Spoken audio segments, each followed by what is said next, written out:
Jeff Meacham Network's Multiverse of Media. For over 15 years, the recognized symbol of excellence and the standard bearer in coverage of sports and entertainment.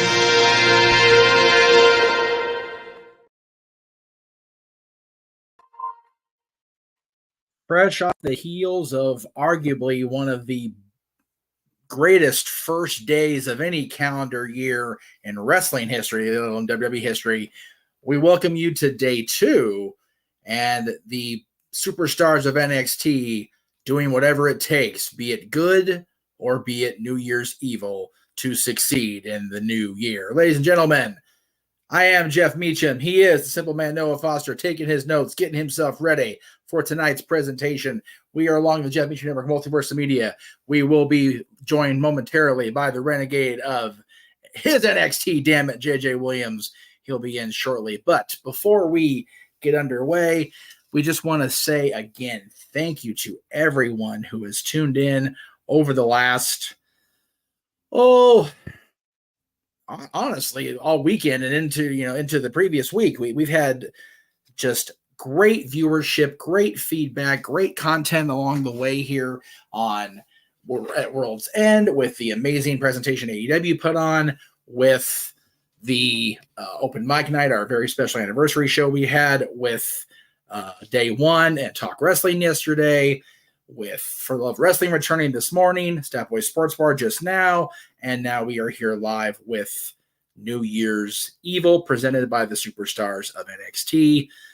Always good to see everybody in the chat room popping in. This is our NXT, damn it, Josh. You're right. And Noah's getting there. We've talked about that. Noah is realizing that NXT, while it may not have been the black and gold that it is much better than the quote-unquote Rainbow Bright /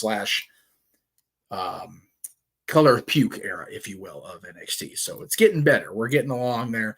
And again, everybody, as we go along tonight, as with any of our watch-alongs, please make sure you're super chatting if you want to be involved in the conversation. If you want us to divert, let me try that again. If you would like our host, our play-by-play man and our color commentator, who is looking like maybe, is he gonna get it? There he is. If you want the host, our play-by-play man, Noah Foster, if you want the color commentator par excellence for WWE. I don't know why I'm moving. No, that's the wrong person to move. There we go. I need to move me. Hi. JJ Williams is here. If you'd like these gentlemen to divert their attention from the action on screen or the discussion they are having at hand, please super chat. It is as simple as that.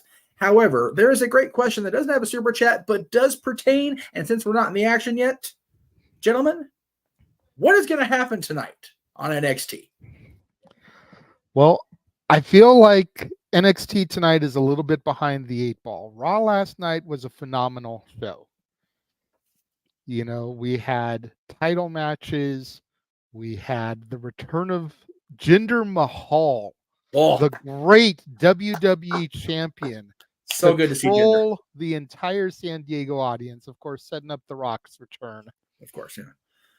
We had 3 women's matches.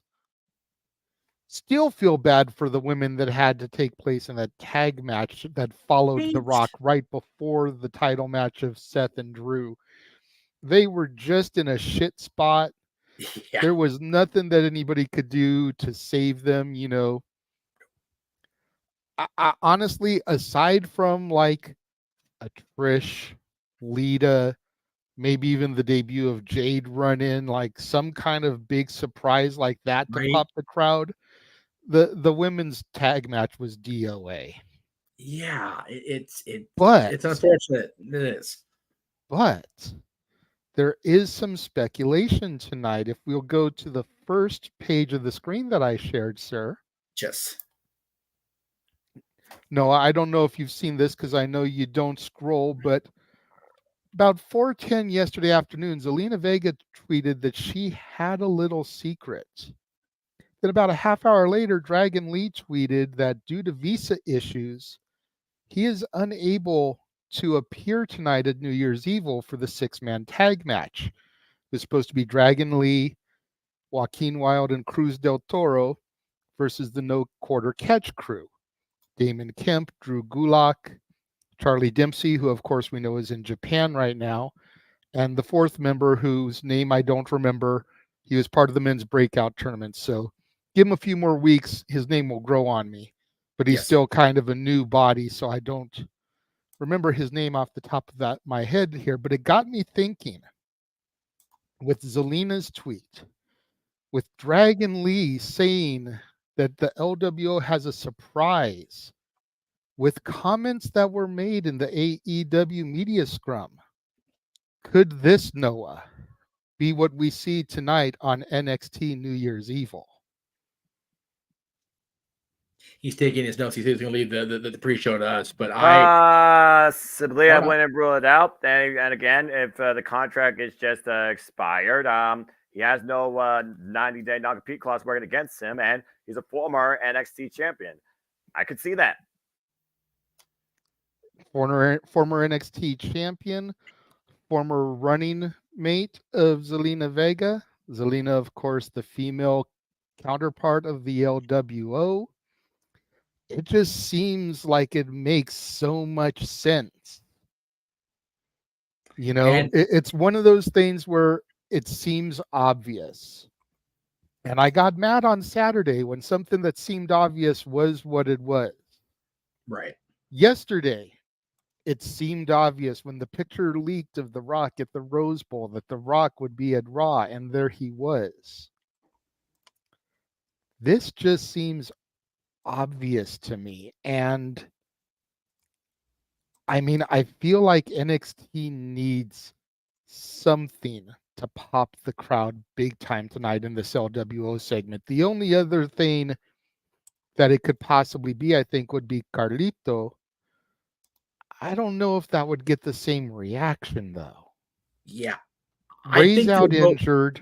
Carlito is kind of what started the whole feud with Santos Escobar and Ray, and Santos and the LWO. Yes. Andrade, though, coming home to NXT. I'm just saying.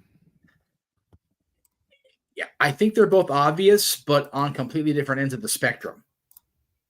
Like, Carlito's obvious, but it's like, yeah, okay, I guess. Like, do we want to see that? Because I'd rather see him involved in the match on Friday, I'm being honest. Yeah. He fits in better in that scenario. Here, like you said, NXT needs a shot in the arm after last night. I'm not saying they're struggling because they're doing phenomenal things still. Absolutely. Your NXT is tremendous. But nobody's going to touch The Rock unless it's like Austin or The Undertaker coming back to NXT or Cena or something. But Andrade fits within the context of the story. And again, to what Noah said, if his contract just ran out and it wasn't a release, he could have worked on Saturday and been like, PC's not too far away from Long Island on a plane. It's a pretty quick trip down the coast. Yep.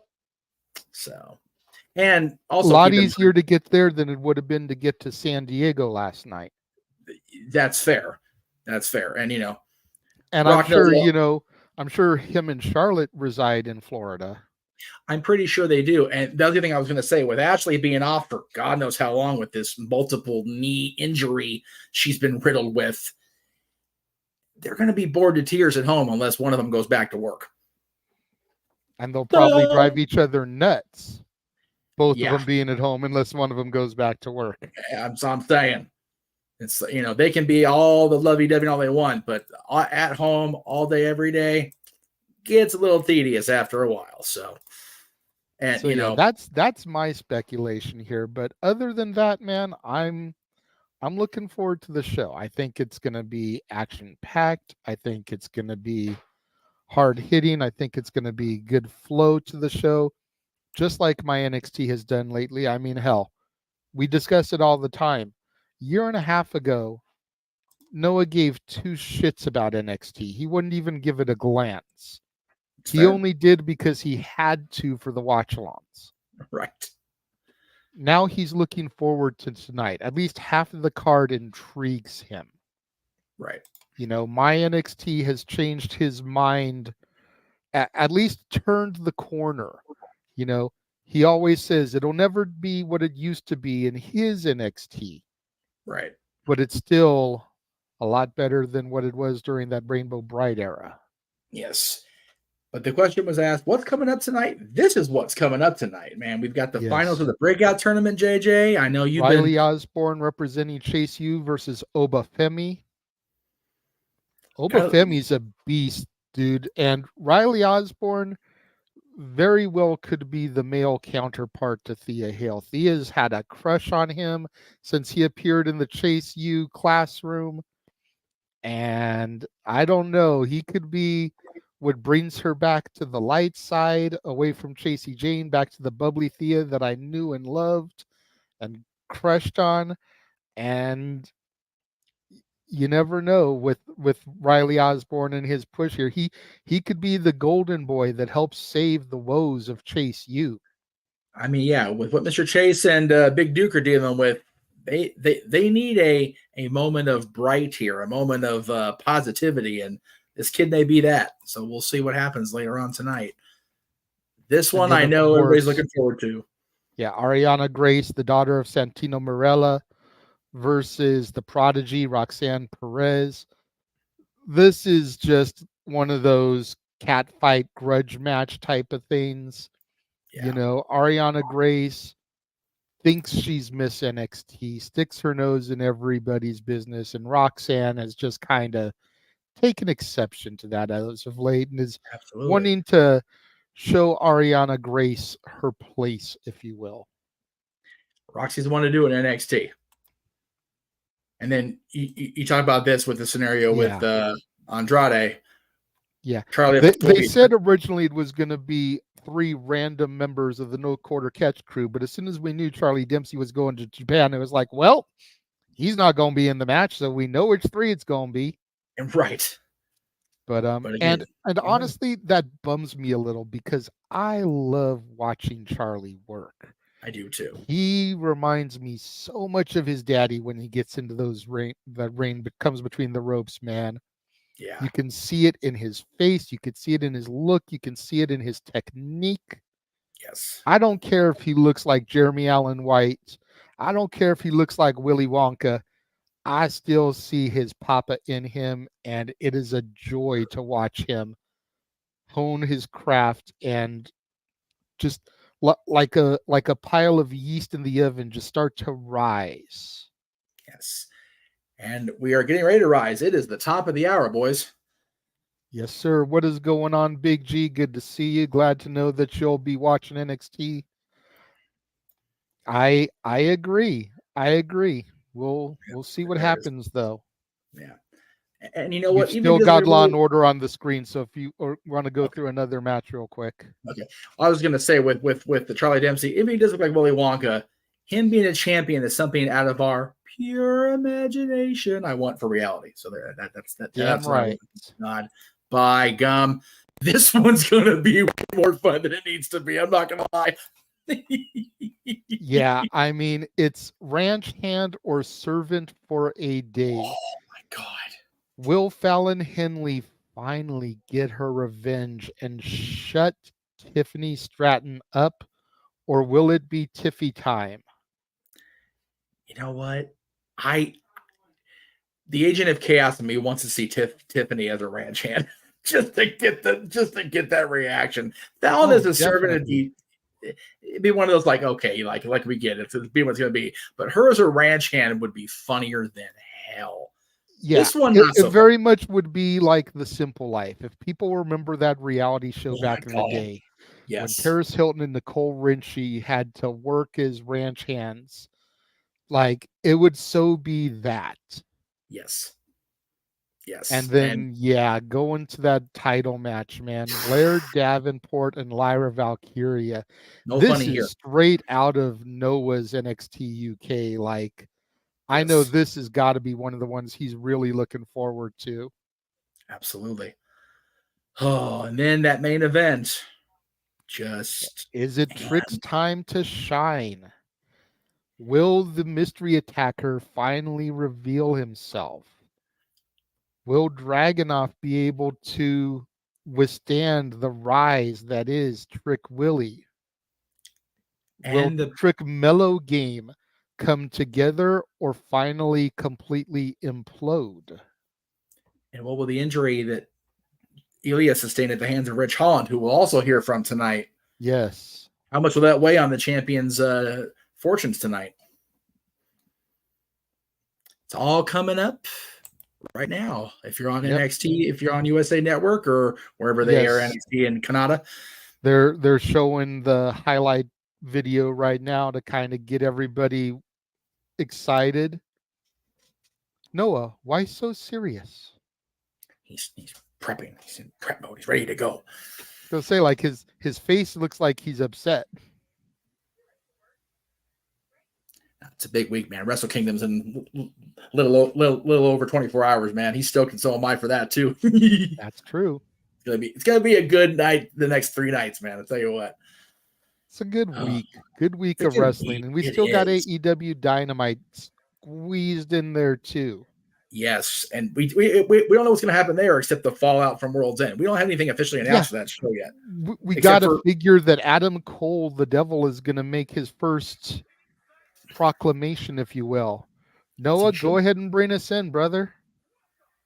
Well, that being said, you all gave all the hype, the pomp, circumstance, and possibly resolutions to conclude as we bring everybody in. Happy New Year, everybody, and welcome to NXT New Year's Eve as we kick things off with the NXT Women's Championship. Hello once again to everybody out there watching across all JMN Network live watch events, connected channel here at the JMN Network Multiverse of Media, the JMN Network. You know what this is, I'm the Simple Man, the Simple Brand, voice of JMN, for great professional wrestling, but I'm starting to appreciate sports entertainment. And my name is Noah Foz, but this isn't my brand. This is NXT's brand. This is where NXT is supposed to shine tonight, even under the darkest of lights. And it might be the evil within that gets the win as Blair Davenport looks for her first NXT Women's Championship after overcoming the odds in the Iron Survivor Challenge last year at Deadline. As the women kick things off tonight. JJ, are you ready to go? I am definitely ready, man. This looks like it's going to be another women-heavy card. Like I said, we had 3 women's matches on Raw last night. We've got 3 women's matches scheduled tonight. 3. Yeah, 3 women's matches scheduled tonight. It's a good week for women's wrestling so far, good sir. And here comes the champion, Lyra Valkyria. Man, she has just been a breath of fresh air as champion ever since dethroning Becky Lynch. The first of 2 championship matches to your point tonight. Of course, the NXT championship will be defined in our main event. But of course, Lyra Valkyria became the leader of the NXT Women's Division after overcoming her childhood icon in the man, Becky Lynch, dethroning her and taking the title last year, of course, at Halloween Havoc. Since then, she's been champion now for 71 days with victories over Xia Li. This will be the first time that Lyra and Blair clash in singles action. We've seen the tag team warfare with a share of enemies that Blair Davenport has made since her tenure in NXT, including against one, Nikita Lyons. Let's go down to the introductions by Alicia Taylor.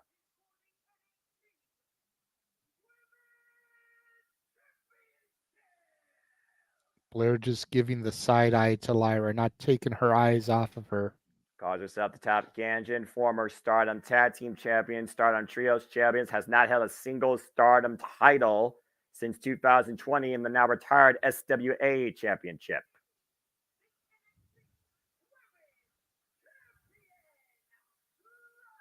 The Valkyrie finally rises to promise and ascends upon her throne, holding the gold. But will she still be holding the gold come the end of this contest? In Blair Davenport's mind, she needs this just to call herself champion. Lyra preserves this to call herself the best.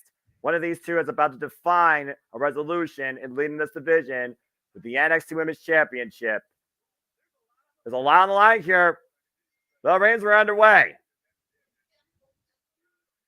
Again, it's one of those things. You have the championship. You have that cloak of invisibility. You have that extra confidence in you, but you have that extra pressure on you as well. Blair Davenport, though, she's basically made no friends since coming to NXT, but it's led to opportunities. As we saw, she was able to outlast the field, score 3 points, and win the second ever Women's Iron Survivor Challenge to earn this opportunity.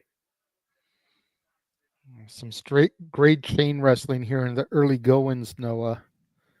But again, you can figure out how well these two know each other. Both of these women no stranger to the UK independent scene for those that follow Ayla Valkyrie and Bea Priestley. And again, you saw how tense it was in that sit-down interview prior to this week's NXT. And again, shout out to everybody out there in the chat. Thank you for tuning in. Please subscribe, comment, tell a friend. And if you want to dictate the conversation, don't to dictate super chat. It's as simple as that. Side headlock right now as Lyra keeps Blair Davenport down towards center. Of course, Blair Davenport, not her first chance for the NXT Women's Championship either, as of course, when she first came in, it was at Worlds Collide against Mandy Rose and Michael Satomura to unify the titles. Be the focus right now. Nice counter there by Blair. Gets to the midsection. Trying to turn momentum here. Irish whip to Lyra in the corner. Blair looking to follow up. Lyra up and over. Great agility here. Up and over the sunset flip.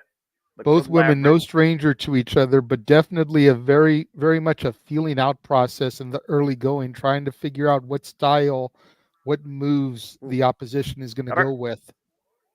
Well, it's one of those things where you face somebody so many times, or you've seen somebody so many times in action, you want to throw them off their game. You want to surprise them. You want to catch them off guard. And right now, Blair Davenport pushing Lyra towards the corner. Body shots right now. Finally breaking the side headlock. Of course, Blair Davenport came back from injury and was the mystery assailant, attacking everybody possible in the NXT Women's locker room, including but not limited to Roxanne Perez, Nikita Lyons, and Wendy Chu. And whoa, just hung up across the top rope there. And Blair right now looking to turn things around, going up to the high-risk district, working for something big, double stop. Right to the shoulders. Not sure she got all of it. Awkward camera angle. Cover, hook on the far leg, and a near fall. Got enough of it that the referee went right over there to check on her. Look at it again here, Noah. Eesh. Bam. Yeah, definitely looks like she drove her head into the mat with that one. To your point, as far as Blair and the mystery attacker, you got to wonder if any of those women are going to try to seek revenge here. We know Roxanne Perez has gotten her revenge, and she'll be on later on this evening. Nikita Lyons is still out for vengeance, and we haven't seen Wendy Chu since the attack. Cover. Yeah, and I'm sure Wendy Chu is just sleeping on a dream of vengeance, but for right now, Lyra Valkyria is wide awake, and she needs to worry about preserving the NXT Women's Championship. Of course, Lyra Valkyria won this title, as I said, last year at Halloween Havoc. Previous chance, though, against Tiffany Stratton, when the title, of course, was vacated due to a draft call for Indy Hartwell. And, of course, we've seen the journey of Lyra Valkyria endorsed by the likes of the Eradicator and the current WWE Women's World Heavyweight Champion, Rhea Ripley, who was successful in retaining her title last night on Raw. Ooh! Good jawbreaker there to finally break the sleeper hold. Didn't have a good grip there when you looked at Blair Davenport's position. Played to the advantage of the champion to find a way out of that. And right now, Lyra, and of course, we got to watch for that knockout spinning heel kick that has knocked every opponent out to this point in Lyra's run at NXT and just lining up the challenger. Follows in with a clothesline, takes Blair off her feet. It's like a heart punch wheelbarrow slap combination there. Flies in with a crossbody. And Valkyria firmly in control right now. It was definitely some abnormal offense there. Spinning solo, but that's always been Aloy Valkyrie's MO. If you followed her through WXW and NXT UK, and again, the striking prowess of Lyra Valkyria is something to behold, and you're seeing it firsthand here. Blair in position, Lyra going up top here. She might be looking to ascend, and will it pay off? Blair down to her feet, cross body, and a miss. Crash and burn here. Blair looking to capitalize. Looking to hook her up. I'm looking for that Falcon Arrow. Meanwhile, Fisherman suplex by the champion. Shoots the half, hooking the near leg, and a near fall. Oof. Oof. Almost makes you wonder if she had a good enough grip on that Fisherman, because she didn't go into the bridge for the pin like most people do. She released it and went into a standard pin, hooking the leg like you pointed out there.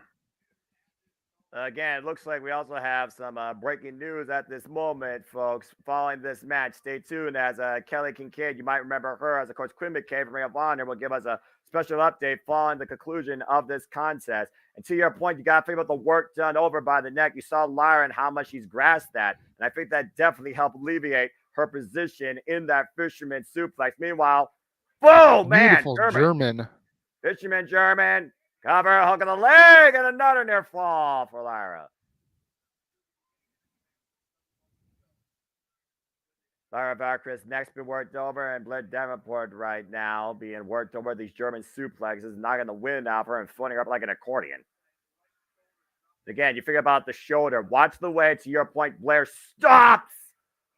All the pressure on the right shoulder focus. And I think that definitely has affected the way that these German suplexes have been executed, especially for near falls. Both women right now, high risk district. Blair Davenport, Lyra Valkyrie on the second rope. Blair on the inside. And Lyra right now just clubbing away. Ooh. Caught with that kick to the side of the head. Rocks the champion. Again, these two women superstars are leading the way for NXT. There's your Falcon Arrow connects. Avalanche Falcon Arrow, and Lyra pops up and then rolls outside the ring. But Blair, smart, immediately going after the champion. But just going for more punishment, not bringing her back inside. Frustration right now probably has to be coming out of Blair Davenport. I want to see a replay of that and see how Lyra just popped after that Falcon Arrow. Kamagoya knee strike into the announce table. Lyra avoiding certain destruction. Look at that. Look at the announce table. Look at the side of it. Her knee went through the damn announce table. And might I add, that knee, that ankle has been previously injured before in a match against Michael Satomura off some high-risk offense from the apron. History right now might be Blair Davenport's bigger enemy here than Lyra Valkyrie, as the referee is starting his 10 count. That's a 9. And Blair on the apron forces the break. Lyra following in, though. Lyra hung up to dry across the top rope. We got to watch that right knee for the duration of this match for sure. That knee went straight through the side of that announce table. Blair right now is trying to, once again, hook the Falcon Arrow, but the knee gave out. Now Lyra looking for the waist slap, posse German suplex, and drives Lyra. Jaw first at the top turnbuckle. And to your point there, watch out for that knee. You saw there, she went for that Falcon Arrow. Oh, that could have jammed it even more there, going for that double stomp. There's that spinning heel kick. And Valkyria hoisting Blair up on the shoulders. New Year's Evil exclamation point. Falcon Arrow does the deal. Mizoka Driver, actually, excuse me. And Lyra retains her title. Spin out, driving Blair onto her shoulder blades. And Lyra retains at New Year's Evil. Again, women's contest here. The first women's contest in NXT this year. As Lyra starts off strong, holding on and completing her second defense of the NXT Women's Championship. A great kickoff to your brand this year, JJ, and a great kickoff to Lyra's run this year in 2024 that I'm sure is only going to get bigger from here. Again, to your point, that Avalanche Falcon Arrow, the immediate pop-up, and instead of bringing it back inside the ring, looking for further destruction and possibly injury, trying to drive her knee into the face of Lyra. You can see it in the champion's face. She drove that knee for the announce table. Wasn't the same sense. And that spinning back heel kick, I don't care who you are, lights out. What? Wait a minute. What? Wait. Oh, shit. Lola Vice with her breakout tournament title shot. Oh, wait a minute. Who's that? That's Tam Paxley. What? Electra Lopez now coming in as Tam Paxley stops the attempted cash in the breakout tourney contract. To your point, it was Lola Vice that won the breakout tourney last year. And, of course, Tatum and Lyra with major respect for each other. And right now we got 4 women squaring off the outside of the ring. Of course, we saw these 4 women in tag team competition towards the tail end of last year. And apparently no love lost with what's got to be an omen looming over Lyra Valkyrie. I totally didn't even think about that, man. Her coming running out there like that was like Damian Priest running out for the Money in the Bank cash in. That could have been nasty for Lyra Valkyrie if she had been successful there. Yeah, no kidding. Meanwhile, let's go backstage to Kelly Kincaid with some breaking news or medical.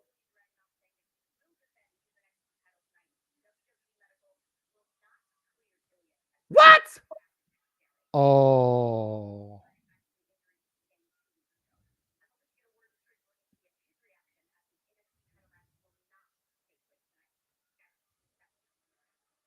Wow. Unfortunate news here, ladies and gentlemen, as Kelly has informed us that WWE Medical will not clear Leah Drown to compete tonight, and the NXT Championship match, as of this moment, is officially canceled. We will hear from Trick Williams later tonight regarding what we just heard moments ago, but going back to what we just saw, this strange, affliction for Lyra Valkyrie that Tatum Paxley has. Clearly, Lyra wants nothing to do with it, but if nothing else, Tatum Paxley just prevented a second NXT Women's Championship match tonight for Lyra Valkyrie. So again, how does this thing fall out and develop? We'll just have to wait and see. Right now, we're getting ready for our next tag team contest here, Trios Action, with Drew Gulak trying to recreate what he did, of course, with Catch Point, for those that don't know, from Evolve Pro Wrestling. Before we get into that, though, I want to give a shout-out again to the chat. Matthew, Emmanuel, good to see you, and Wesley here. And it looks like Wesley has provided us a little bit of, oh, look at that, a little bit of support here, JJ. Yes. Looks like he feels that Trick will become the NXT champion tonight. Noah didn't address me, so I'll let you answer that. Let's see here. Trick will become the NXT champion tonight, Noah. I don't know this soon in his run. Oh, it is Carlito. I mean, you know what? While it would be cool for Trick Williams to become NXT champion, I don't think tonight's his night. It looks like what you might wish is inevitable will be prolonged as Carlito comes into NXT on behalf of Dragon Lee, who's, of course, dealing with visa issues. Wearing a We Are NXT shirt, Noah. I think you'd actually like to get your hands on that one. Yeah, because it looks like the NXT is the old school logo. It is, and I can appreciate that, but also I am extremely conservative nowadays to the point I don't buy a pair if I'm not going to wear it. I'm not one of those type of people that just spends money willy-nilly anymore. I'm very scrupulous with it. Bell rings right away, and thank you, Wesley, by the way, for that $5 super chat. I don't think Trick Williams' night is tonight, but I do think we will whoop that Trick some point before year's end with him as NXT's champion. I will say that. Chance ran out now for Carlito in this six-man tag. Apologies if I feel a little bit deflated after hearing that news, as again, the most anticipated match of the night. Almost makes me want to rant, but I'm going to wait till it plays out and see if something changes tonight, because there's one thing I know. Ilya Dragunov says he's Umba Sinfar, unbreakable, and you cannot break the will of the champion no matter how much you try to restrict it. And I know Trick Williams wouldn't want anything less. Well, we'll talk more about that, I suppose, later. And again, folks, please like, subscribe, comment, tell a friend. We hope that you are enjoying the engagement, reactions, commentaries, the breakdown conversation. And again, we do this for all the shows, all the specials across all the brands of wrestling. Nice high cross body off the top rope. Look at the leg of Drew Gulak. This is interesting because, as we know, Drew Gulak, he's been trying to recreate what Catchpoint was founded upon. Proficient technical wrestling execution and opportunity found at hand during a contest. And of course, he did that in the early going with one Hank Williams and lately Charlie Dempsey. Cover here. Another near fall. Now, is that Joaquin in the ring right now for the LWO? Or is that Cruz? Yeah. That is Joaquin Wilde. Okay, so Joaquin is shirtless. Cruz has got the shirt on. Got it. Yes, exactly. It's got to try and keep them straight because I'm watching a much smaller screen here. So anything I can use to kind of help keep my call. Huge drop kick by Joaquin, then an arm drag to boot. Again, we talk about the high flying capability. Oh, clubbing shot though from the back. The youngster there just coming in, that game mentality. And right now, you see game mentality taking control here. LWO, though, getting the better of the exchange. LWO right now in control of the six-man tag. Meanwhile, Wild up and over on the apron. And what are these three men looking for here? Wild on the second rope. LWO with something bigger. Good grief!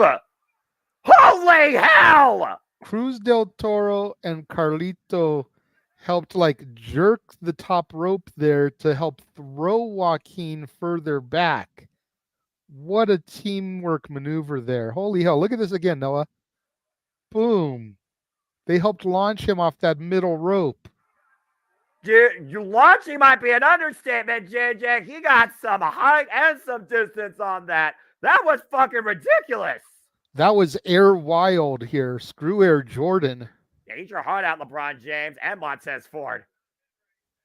Oh my gosh, that was crazy. And Wild now, the missile Huge missile drop kick. Yeah, and Wild with the cover. I did not expect to see something that insane tonight. That was beyond crazy. I've never seen Wild fly like that in his WWE career. I kid you not. That was beyond amazing. And now you hear Drew Gulak right now, the leader of this crew. Cheap shot. And Wild, what a clothesline by Drew Gulak, the former Cruiserweight champion, might I add. Smart there. Damon Kemp had the referee distracted. Bourne got that cheap knee in. Now here comes Bourne. The youngster of the no quarter catch crew had his opportunity in the breakout tournament, got eliminated. But he's definitely one to watch here in the future, Noah. So you've been watching this breakout tournament, of course, JJ, since the get-go, and you look at Bourne right now.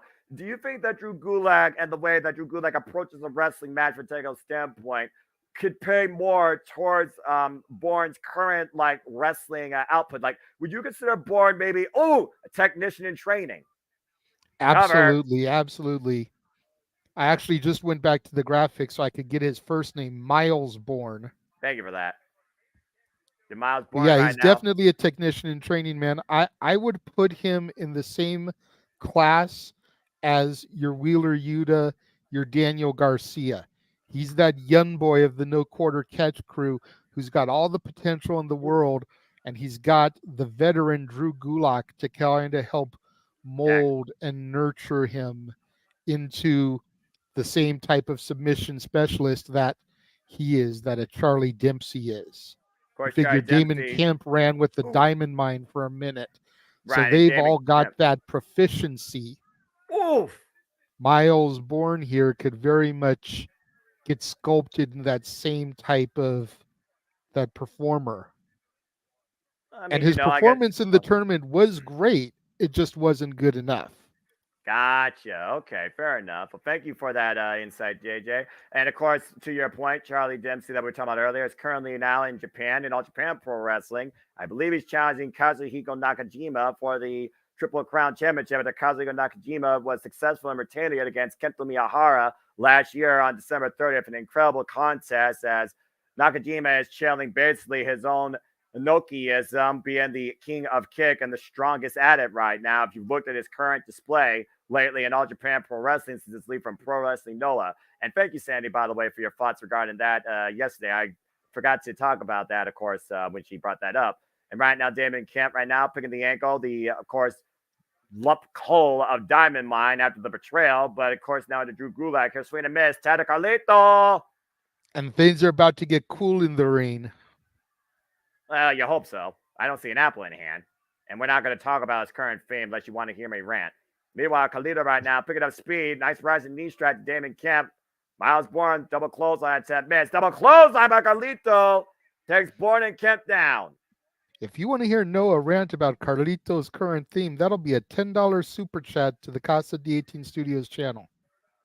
And Carlito with an apple. Drew Gulak up and over with the fat body drop, though.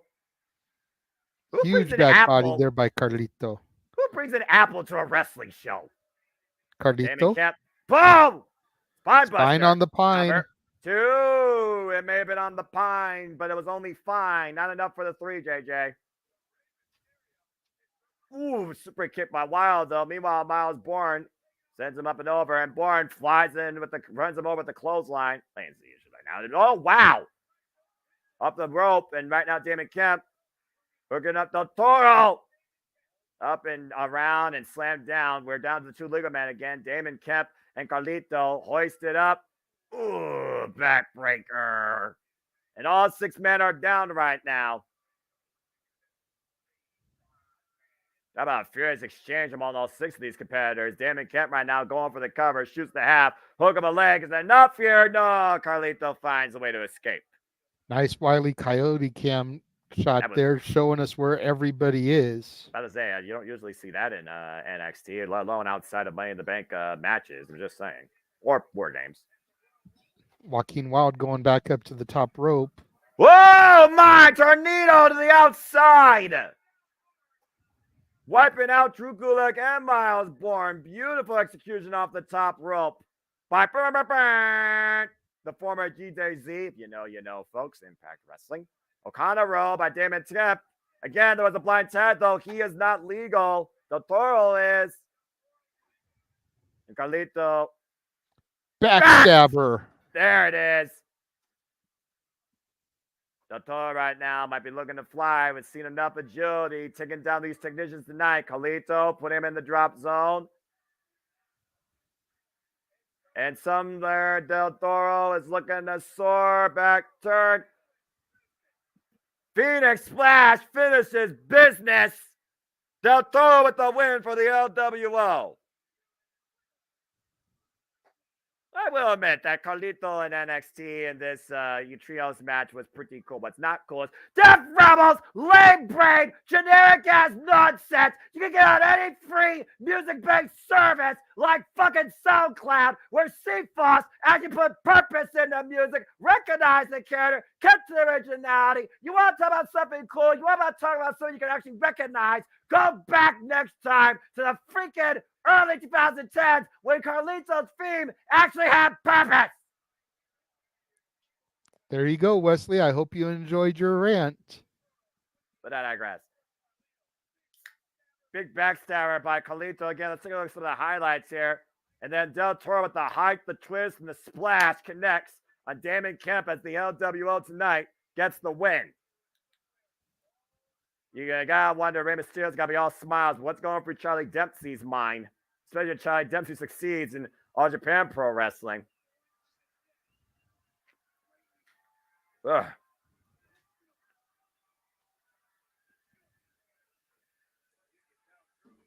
You can tell Drew Gulak is a bit hot after that loss there, JD. Oh! And there's the apple. Carlito spits in the face of people who don't want to be cool.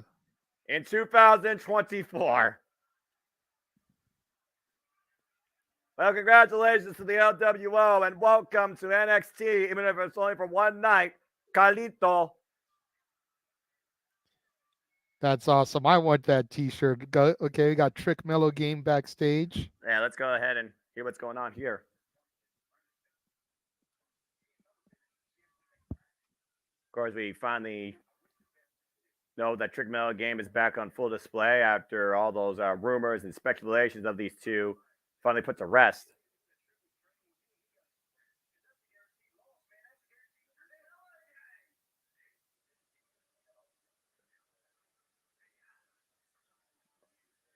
Grayson Waller. Oh, Lord.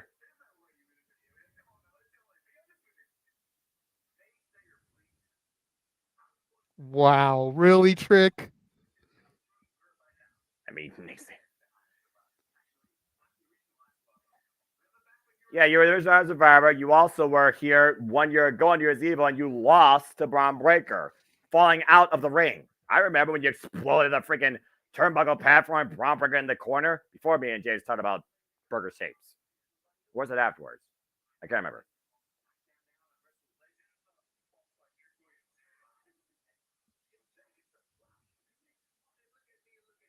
Grayson Waller saying he wrestles legends on SmackDown now, not flops like Trick Williams.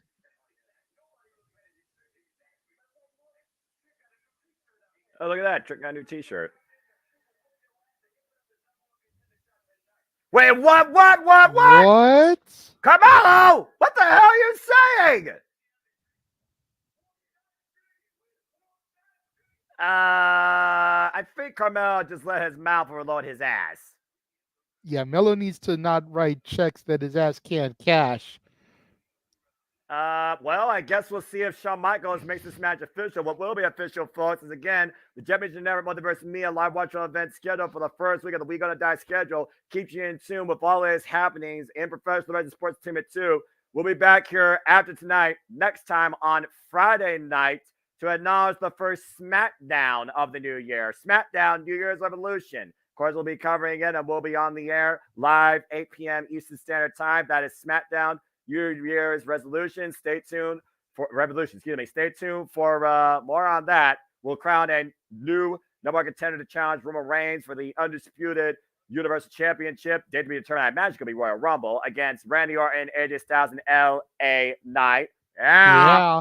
Thank you. And of course, we're also going to determine the new number one contender to the United States Championship between Santos Escobar and Kevin Owens. And the Women's Undisputed Championship, name conventions, will be on the line as, of course, Io Sky will defend the title against Meacham. This and so much more this Friday on SmackDown New Year's Revolution. Hey, Jeff, what's going on? Who is this Meechin that you speak of? I know who Mia Yim is. I do not know this Meechin that you talk of. I was going to say, I said Meechin. That's why I popped in.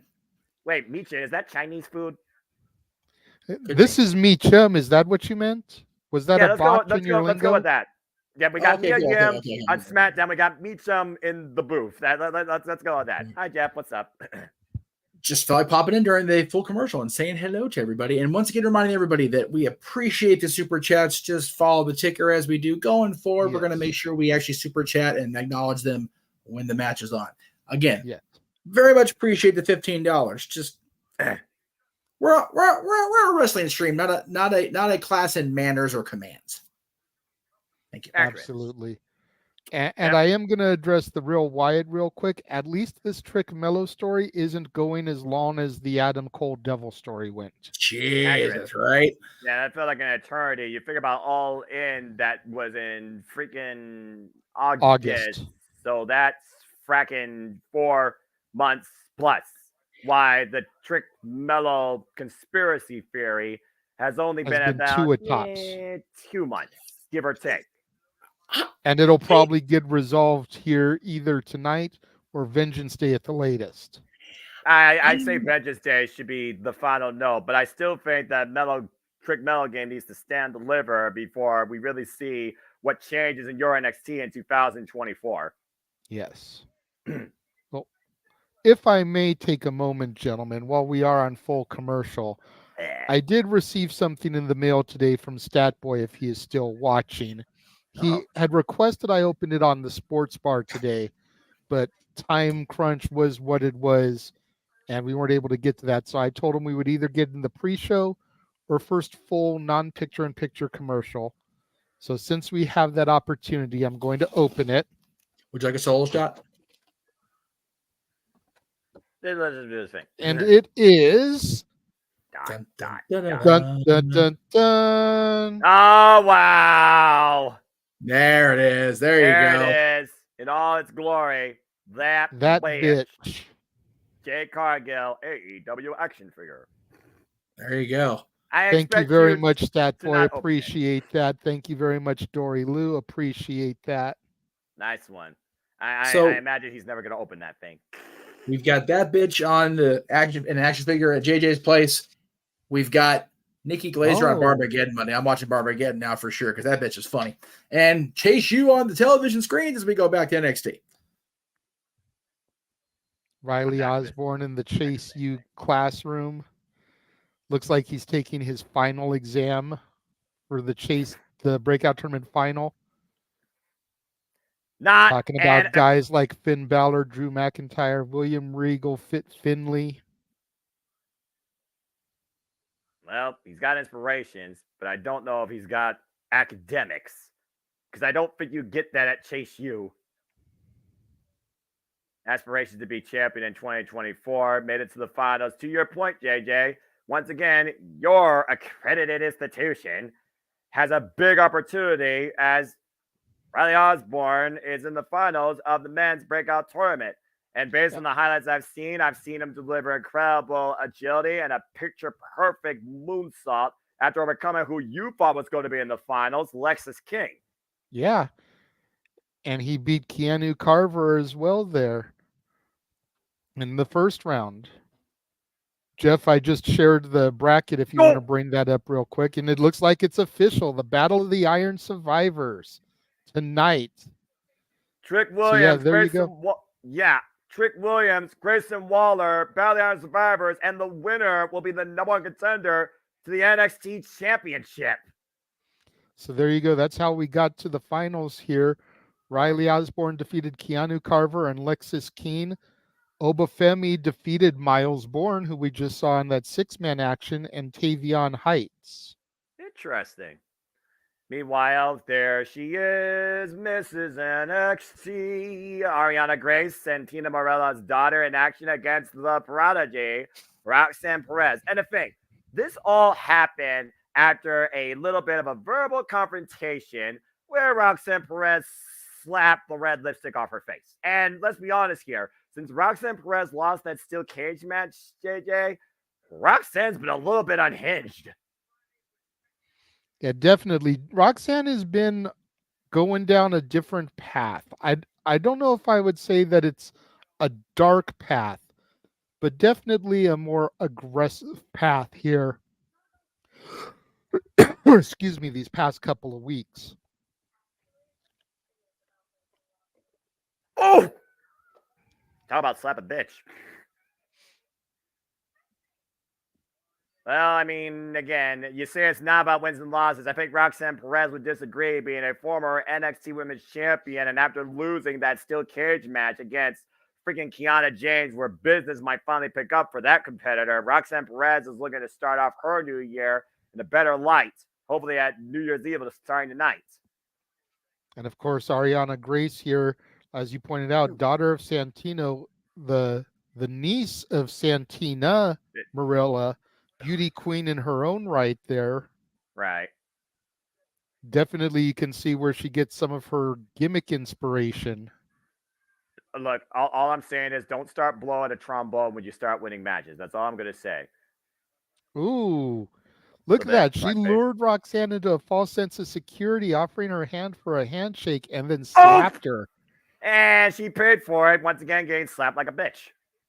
And again, we've seen Roxanne Perez lately develop a much more aggressive side of herself when people have taken her lightly.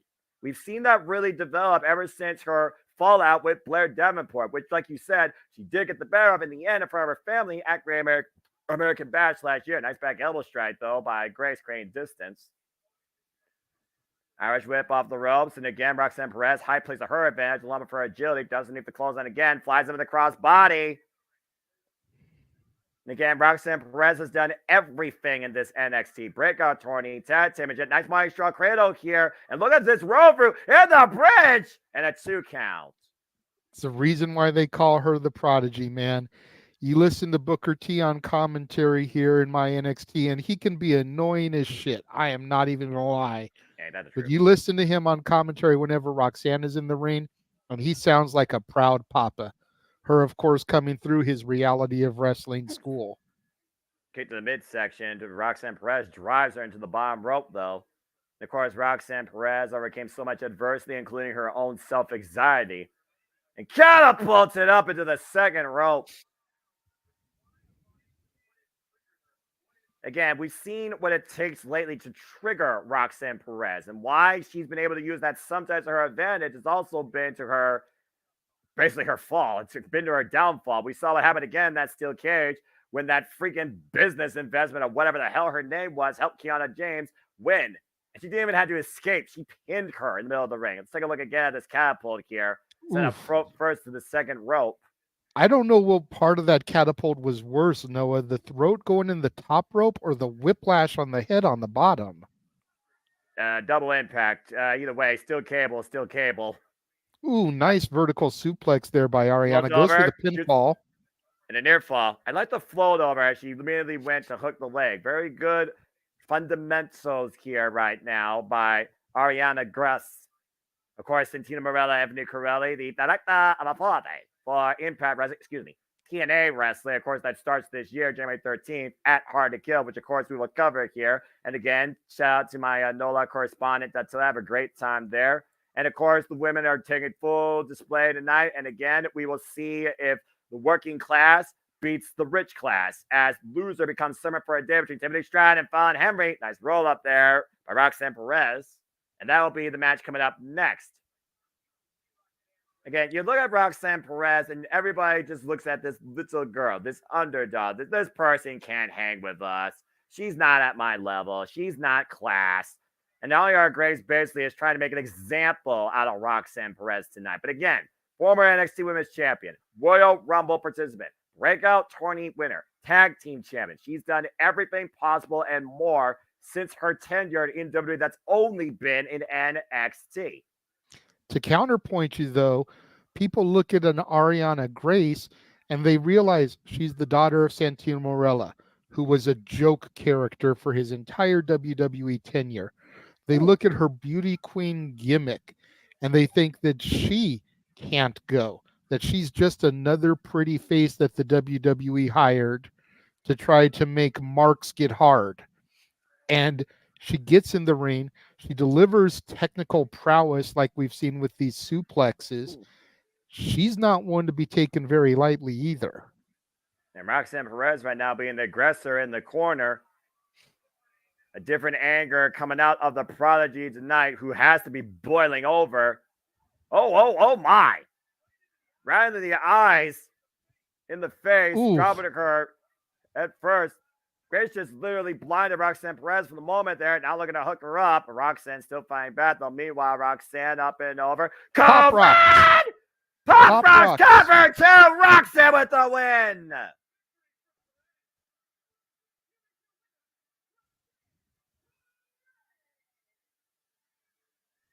Well, Roxanne Perez out with a good initial statement so far at New Year's Evil, starting off for 2024 right. Beautiful, cold red, the Pop Rocks. That's the finishing move of this matchup, putting Ariana Grace in her place.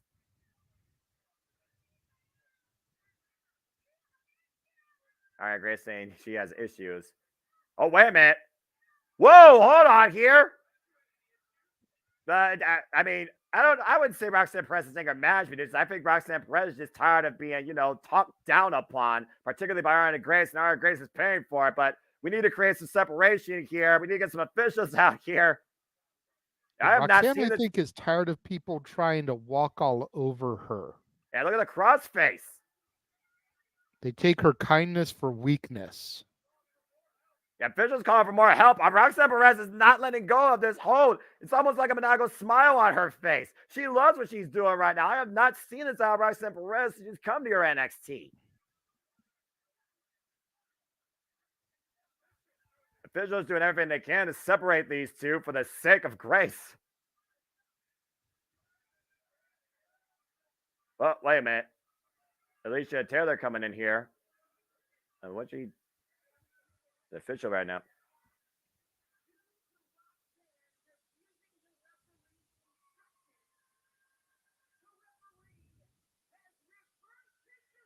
Oh, come on! That's such a bullshit call! The match was over. Yeah! I mean, she followed the rules, she won. And you've got a pissed off Prodigy now, damn it. Shawn Michaels, you better fix this. Oh, Ava Raine coming out. Here comes Ava Raine leaving Shawn Michaels' office. She's basically been the liaison for the women's division. Makes sense. Let's see if she has any follow-up to this.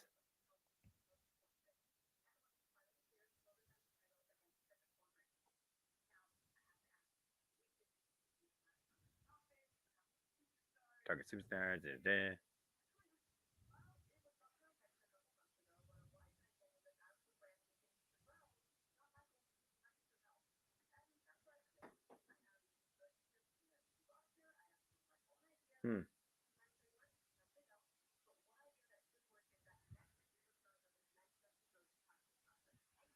Nice. Okay, the Men's Dusty Rose Tag Team Classic kicks off. And again, didn't really say anything about her position officially, but to your point, she basically has become the assistant to the general manager.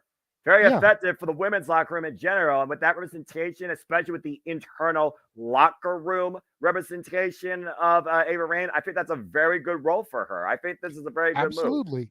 Absolutely. I mean, we only got to see her wrestle 2 matches as a part of the schism. Yes. And she definitely needed some improvement. Yes. I won't say that she was greener than baby shit, but she definitely needed some improvement. This allows her to stay on television, stay in a major role, work on her mic abilities because she's having to cut a promo every week. And you keep The Rock's daughter, a member of the bloodline, in a prominent role, so that if she ends up getting called up to a Raw or a SmackDown, she's getting her mic abilities worked on. And I'm sure she's still in the PC working, training, perfecting that craft. So if the day comes, she can get in the ring as well again. Well, I mean, again, if you can't do it in the ring, you try in a different role. Corey Graves became a commentator. Ava Rain could be a strong authority figure. And again, hard work pays off no matter what role you choose. And tonight, Fallon Henley looks to finally put Tiffany Stratton to work and humble her after literally being buried under trash and called out as trash, as these two have been feuding literally for the better part of 2 years. One of these two is about to be humbled and become a servant for a day. Can the working class overcome riches? It's truly rags versus riches tonight. One that becomes a farm hand or one that becomes a servant. And here's something else to think about, Noah. Fallon Henley has to go it alone. Her, Briggs, and Jensen all amicably separated a week ago. They are no longer a unit. Briggs has gone his own way. Jensen has gone his own way. Fallon has gone her own way. So she does not have her unit, her boys, to watch her back anymore. Well, I guess it's one of those things where after you think about, again, the fallout of 2 of those 3 losing out in both Iron Survivor challenges, you just need to go your own way and try and create your own way. And I guess right now that is the case. So I guess we'll see if Fallon Henley takes the first step tonight to finally make a statement of what it means to work hard and not be given everything on a silver platter. That's what this really comes down to tonight. Hi, Jeff. I would like to say quickly before Jeff speaks, thank you to Wesley for joining the members only section. Always appreciate the support there. Yes. But much like you talked about with the girls, he can go his own way until tomorrow. Non-copyright. It's okay to be members. Don't be an asshole about it. Yeah. I mean, I get it. But also, bullshit call by the referee. The match was over. Roxanne won. Roxanne was making a statement. She's not going to be the little girl you all can just try and step over. And we've been talking about she needed this aggressive side for a long time. We're finally seeing it come out. And the referee freaking recalls it to bullshit. Dumb call. Nonsense. All I know is I think we should call up to wherever the office is in Wrestling Canada so we can get Santina to do the trumpets for his baby girl because she just won tonight. What I think we need to do is we need to call to the Brooks home in Chicago, Illinois, and see if April is available to help usher this new darker side of Roxanne, reunite her with Cora Jade, and have her manage them. I'm here for that shit. Interesting thought idea. Every bit of it. It's an interesting idea, but only time will tell. I mean, again, we've seen Cora Jade. She's trying to be the main girl of NXT, trying to carve her own path. Whether the people like it or not, they respond to her, and that's all that matters. You get a response in the day, you're doing something in this business. Roxanne Perez, she went on to bigger and greater things very quickly and became the NXT champion, something Cora Jade hasn't done yet. So, I mean, maybe, both these women taking a dark turn as a way to bring these friends, career-wise, back together on screen and once again recreate and redefine another women's tag team. And maybe it will be the way to go. Now, I like Matthew's tag team name for them. The Daughters of Punk. The Daughters of Punk. Oy vey. All right. Well, again, we'll see what happens, I'm sure, soon enough. And whether or not Shawn Michaels or Ava Rain have repercussions for Roxanne Perez, unsportsmanlike conduct. Bullshit call. You know what? We'll see. Part of what Ava Rain said really caught me. I don't know if either one of you caught that. She said that a wise man told her, and then she went on like, ooh, she's got Paulie in her ear still. Well, just remember when he came that day for the Tuesday Night War, she spoke to him. Yep. So much the same way that Trick spoke to John Cena about when did you know that it was your time. Paul Heyman spoke to the member of the bloodline that was in NXT. And just think about the last time we saw a direct bloodline member of Ava's family. Oh, yesterday when he said he was going to pick his spot to eat last night, shit's about to go down in this bloodline, y'all, for real. I told Cece about that line in his promo. Her response, as much as she enjoys The Rock like we all do, her response, stay in your lane, old man. Ooh, man. And she's not a Roman fan. No, she's not. We see Blair Davenport backstage. Oh, and here comes Thakita the Lioness. The woman that kicked her head up. The woman that kicked her head up when she returned to NXT. And, of course, no love lost with these two.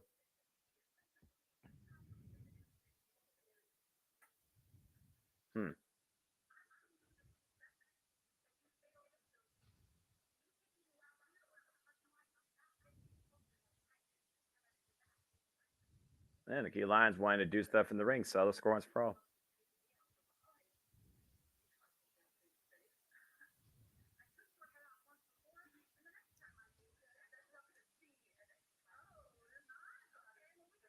Whoa. Been enough chaos tonight at NXT right now with the women's division. But Blair Davenport and the Kia Lions might have a collision. They need to make that for Vengeance Day. Put that on the PLE. Don't give it away on free TV. I know we've got a month, but still. You know what? That actually makes sense, actually. I could actually buy into that. That's a grudge that actually could work on the NXT PLE. The first NXT PLE of the new year, of course, Vengeance Day, that we will cover next month. Meanwhile, it's time for a match of high class versus working class as Tiffany Stratton takes on Fallon Henry. And the stipulation with this match, the loser becomes the other's servant for a day. And I can only imagine what could go through one of these two minds over a 24-hour period of being literally at the other's beckoning call. Tiffany Stratton, of course, former NXT Women's Champion last year, and she has been saying that you will never be me. But Fallon Henry doesn't want to be her. Fallon Henry wants to humble her and show her what hard work truly is. Says that Tiffany Stratton's been handed everything on a silver platter, while Fallon Henry has worked everything for her whole life.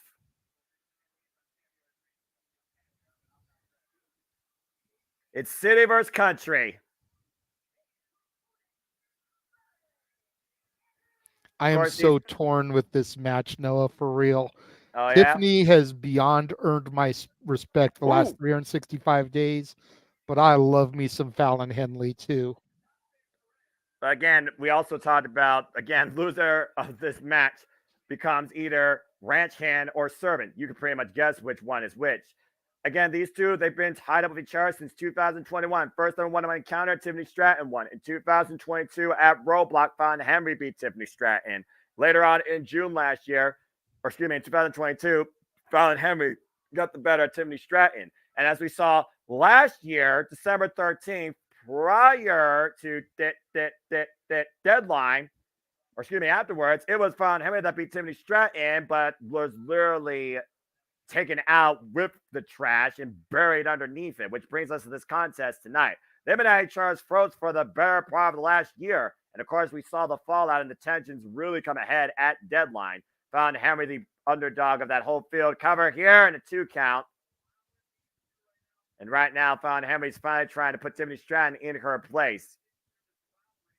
The history of this rivalry spans literally Jada's entire NXT. Good counter there. Tiffany Stratton, though, the good agility. Nice drop toe hold, though, by Fallon Henry.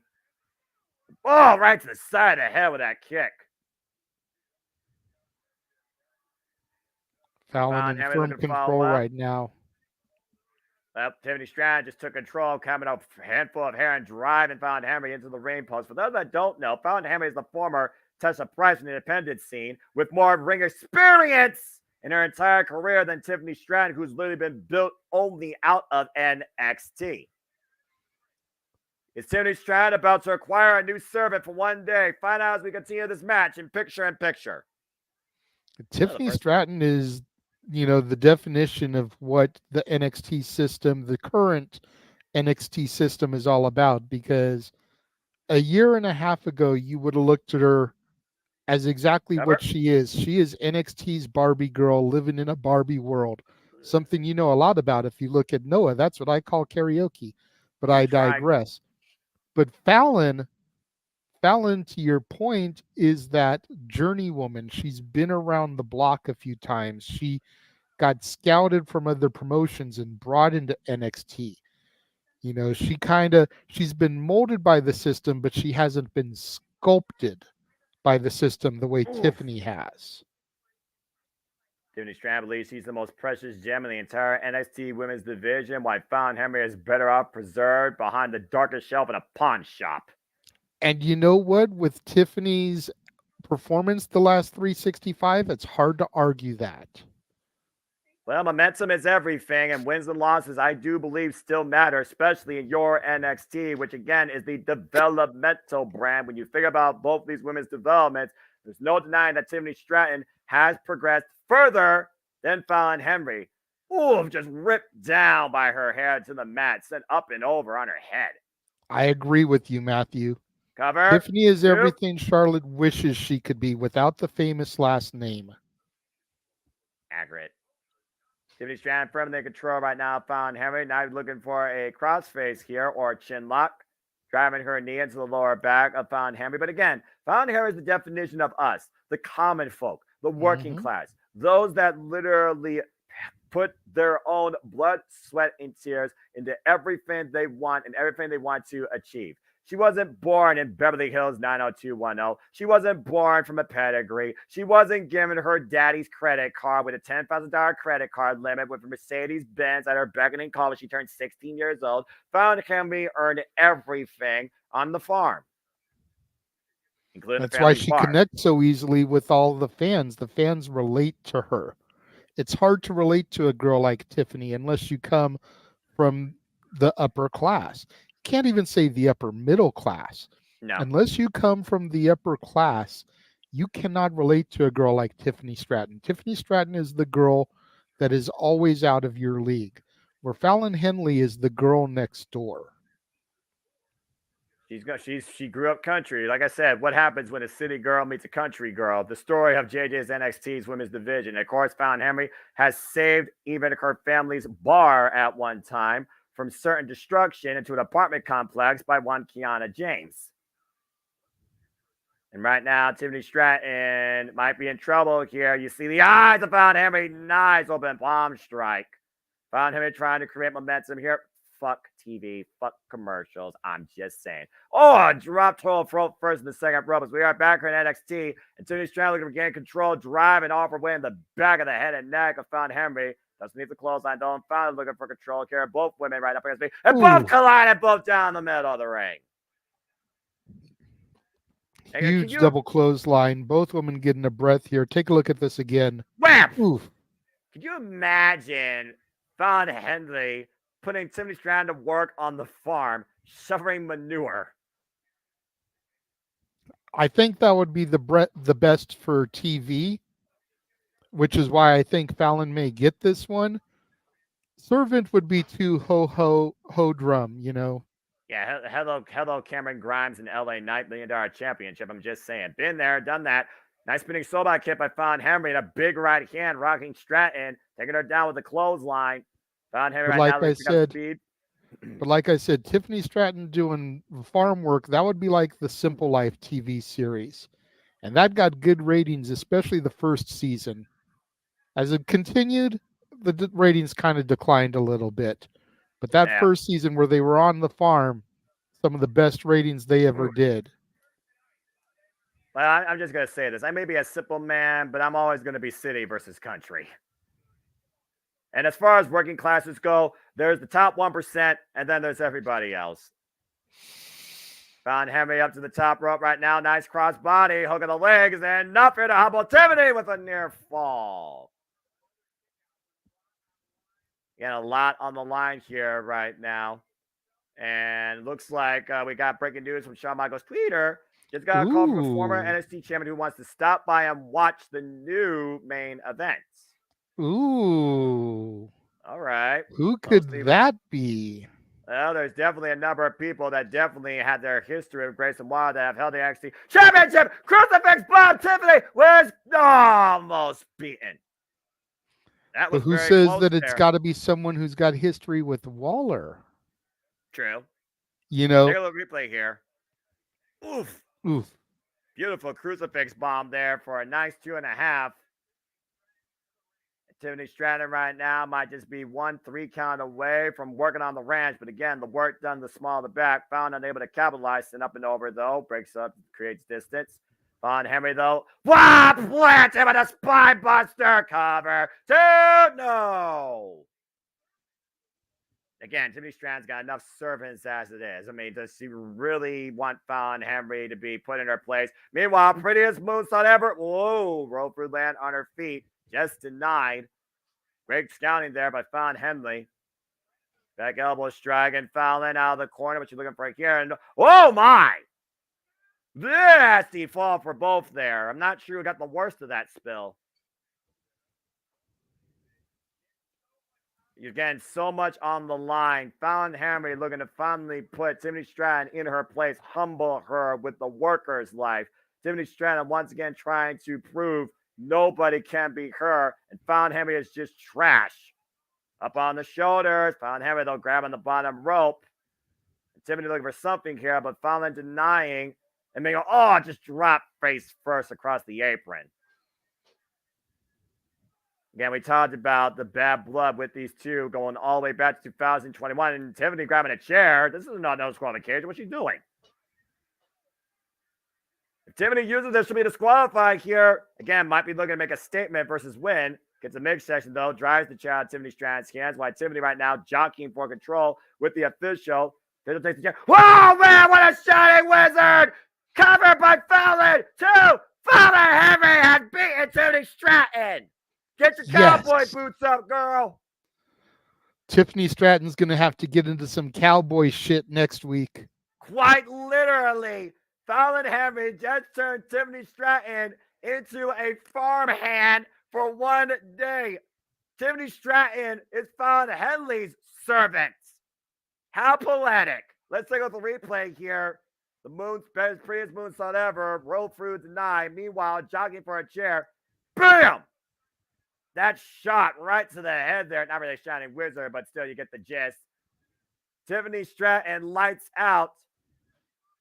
Saddle up, girl. You got a lot of work ahead for you, and it won't be at your beckoning call. It will be super early in the morning out in the country. Oh, man, this is going to be quite interesting. Just imagine, you got to get up early in the morning, grab that towel. You got to take care of the chickens, milk the cows. You got to fend all the farm life, take care of the crops, and work in the barn, too. Meanwhile, we go backstage to Braun Breaker and Baron Corbin. Braun Breaker, former NXT champion. And, of course, Baron Corbin, previous challenger to the NXT championship, came up short.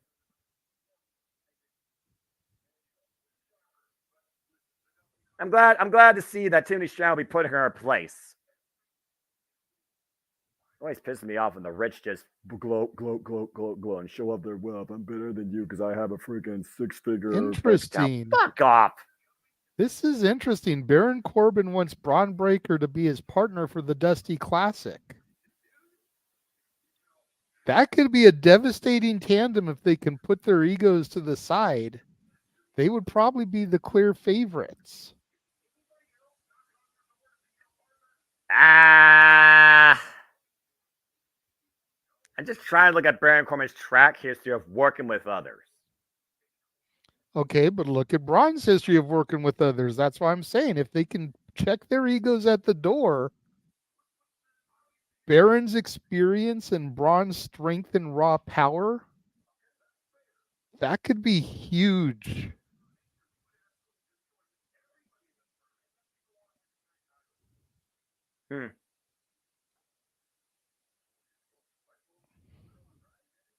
I mean, gold still gives you a paycheck at the end of the day, even tag gold.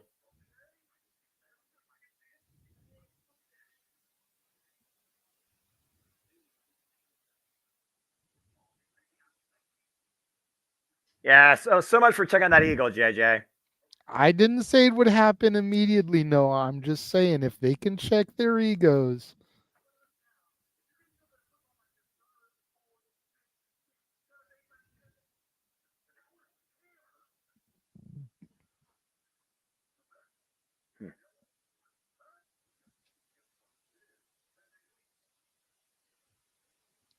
Well, strange bedfellows have worked before. Not necessarily immediately out of the get-go, but we'll see what happens. Taking a It look looks now like at as we preview, Obafemi. yeah, we previewed Riley Osborne there. Here's his opponent. So, Jay, this is all you. How about this individual here that waits on the other side of the breakout tourney? You showed the bracket earlier. This dude is just a beast. Like, look at his sheer power. He is the epitome of diamond in the rough. He's that raw strength that you just need to shine and polish to find that special touch about him. If I'm being honest, I thought Tavion Heights was going to defeat him, but there's just something. Look at that back breaker, that shoulder breaker there. Apparently, he's from Nigeria. God. Oh, my word. He's got that crazy eye look like Booker T. Yeah, he kind of reminds me of young Biggie Langston. Just that sheer raw power and strength before he was able to get molded into what we know him as today. Meanwhile, as we go backstage, we're going to get ready to hear from Ridge Holland, who very much is the reason why the Dragon is not medically cleared to defend the title tonight. That's coming up next here on NXT New Year's Evil. I will say this. He looks like a big opposing threat and somebody not to take lightly. I'm actually curious to see how this match pans out. I've seen power overcome before, though, by agility. And I look at these two, I think Riley Osborne clearly has the speed advantage. We know he can go high risk. I'm very curious to see what Oba can do besides throw his body weight around and collide with people's bodies. So this match kind of intrigues me as, of course, we continue the We Gonna Die kickoff week here at the JMN Multiverse of Media. Again, folks, still so much more to come. After this feed tonight, tomorrow, you got the Greg Cherry show. As we got the best of TNA on Thursday, we're going to take a little bit of a day off, but I believe that's when we'll have Talk Wrestling. And then Friday, we'll be back here for New Year's Revolution, Friday Night SmackDown, which I'm sure is going to be an interesting showcase. And, of course, we also have Wrestle Kingdom 18 coverage. That'll be super early Thursday morning. Cannot freaking wait. And, of course, we have the first Open Mic Night of the new year, the episode before the 2-year anniversary. Congratulations, JJ, of Open Mic Night this Saturday night. And then Sunday, we finally take a day off and rest because we're going to, like the Lord, the Sabbath day, take it easy and keep it holy. Anyway, hi, Jeff. What's up? I hope you're ready, Noah, because you're the one who last year pointed out the 1-year anniversary of Open Mic Night. Yes. You hosted the 1-year anniversary of Open Mic Night. You are going to be back in the hot seat again this year, good sir. We're going to keep that tradition rolling. Oh, so God. make sure you tune in, not this Saturday, but no. the Saturday after the 13th, as Noah will be the special guest host of Open Mic Night. Following Hard to Kill. Yeah, immediately following Hard to Kill. Oh, God. Lest we forget. I'm working double duty. I'm working double duty that Saturday night. Oh, Jesus. Double duty. Okay. Okay. I think it's perfect, dude. You are the voice of the JMN. You call yourself that. You've acknowledged yourself as that. I know the entire chat room would put their finger in the air to acknowledge you as the voice of JMN. I don't need that. You are the MVP of the JMN. I'm sure everyone would put their one finger up in the chat room for that as well. You hosted the 1-year anniversary. If you guys would like to see Noah Foster host the 2-year anniversary of Open Mic Night, let me see some LA Night yeahs coming through the chat room. Oh, Lord. What are you starting? Yeah. And the freaking founder said yes. So it's like every guy's had it. Oh, good grief. No. I'm good with whatever I'm going to give the people what they want. Fair enough. That's what I do around here, by God. Well, the things I do for friends. All right. Well, there's one. There's two. Oh, Lord. What are you starting? There's Safed. Noah's the voice of JMN. That's as good as a yeah. Yeah. There's the yeah from Safed. All right. I mean, heck, as is tradition, I guess a new tradition develops here as the Championship Network continues to evolve every year as we just celebrate the what was it, the 4-year anniversary, Jeff? Or the 5? We celebrated the 4, kicked off the 5th. That's what I thought. Okay, just making sure the number's right. All right. Well, anyway, we got a full commercial break on right now. So, Jeff, how do you feel about the fact that friggin' Beverly Hills is going country? Beverly Hills, that's where I want to be, but that's not where Tiffany wants to be because, well, she wants to be, but she's going to end up in some hayfield somewhere. Country. Yeah, she's going country. They're not copyright, damn it, not copyright. Alan Jackson, not copyright. Well, hey, again, it's not a copyright if we don't have the music behind it. You gotta stop correcting that stuff. Look, I'm one of those that's lyrically sound. If I hear a song word by word, I'm like, no, we need to stop it. But that being said, Tiffany Stratton is going to be humble, but it would not surprise me if she seeks vengeance following this. And again, the first NXT PLE of the new year we'll cover here will be NXT Vengeance Day, Sunday, February 4th. So stay tuned, folks, for more on that. Was that Kingston in your avatar? What? Yep. DJ?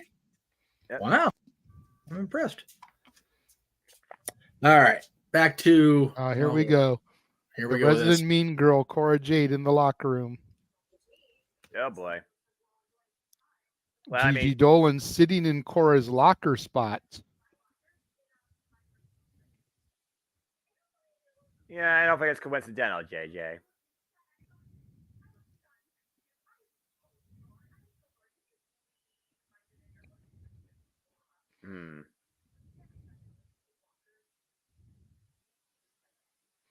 That's fair, Gigi. Yeah, respect goes both ways. Or should.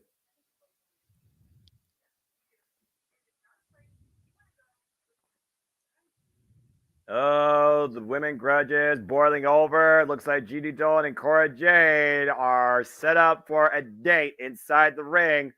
Tensions galore in and out of the women's locker room. So much more in store. New Year's Evil kicking off the year at your NXT. Again, hopefully they'll save that for Vengeance Day as well and just let it boil over the next few weeks.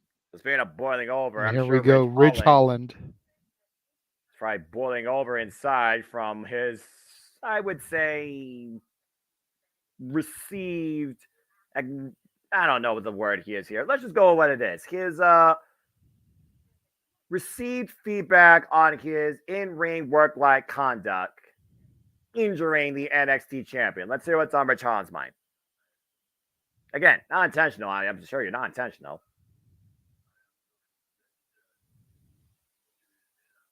Yeah, Big E. All right, please get well soon, brother.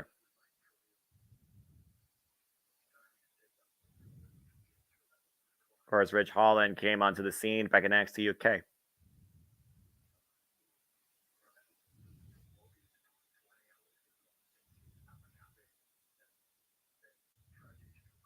Yeah, injury struck Rich Holland October 7th, 2020. His knee gave out on him. And his ankle. Oy!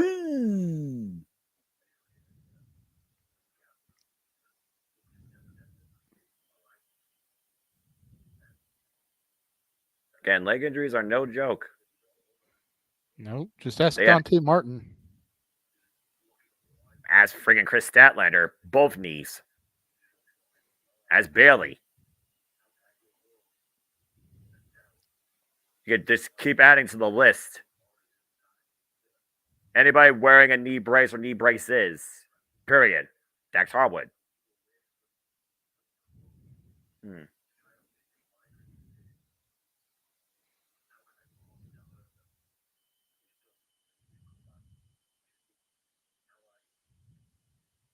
course, Rich Holland, family man as well, came across the pond from Great Britain.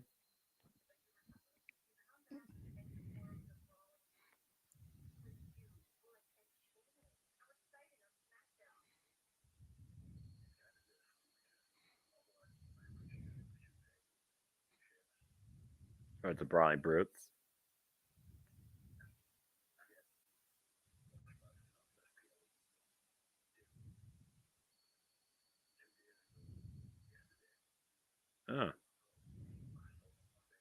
Oh, yeah, that's right. Sustained another injury. Busted nose. You talk about the people he's injured. He has had a track record of injuries done to himself. It's almost like his career is being cause and effect. Yeah. Which is really... See, some of this I didn't know about because I wasn't really following back then. Mm-hmm. I didn't know about his own injuries. I just knew about the injuries he's caused. Right.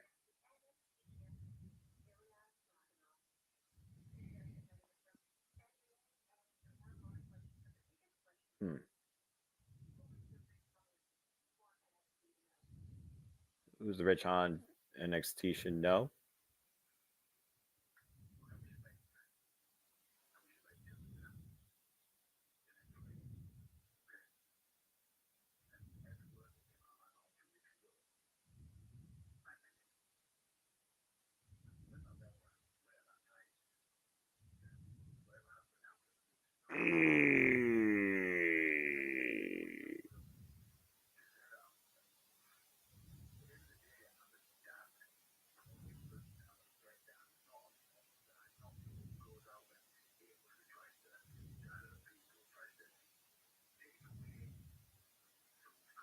Let alone another father career. Just like that.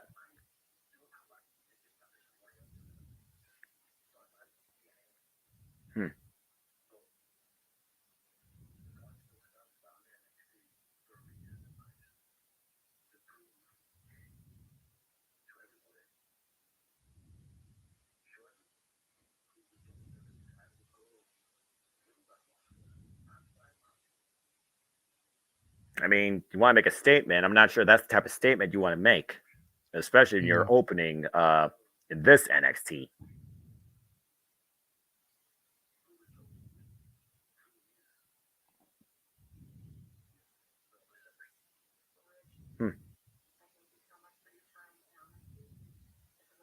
Well, you could look at Rich Holland. You could call him a brute if you want, but he definitely looks like a very humble man, JJ. And you could definitely tell that he is definitely got some deep feelings inside him. He wants to do what's best for himself, best for his family, and he doesn't want to be the guy that's only known for causing injuries. He doesn't want that moniker. So I'm very curious if Rich Holland can find a way where he's not looked at as a, let's just call it as we see it, Neanderthal brute.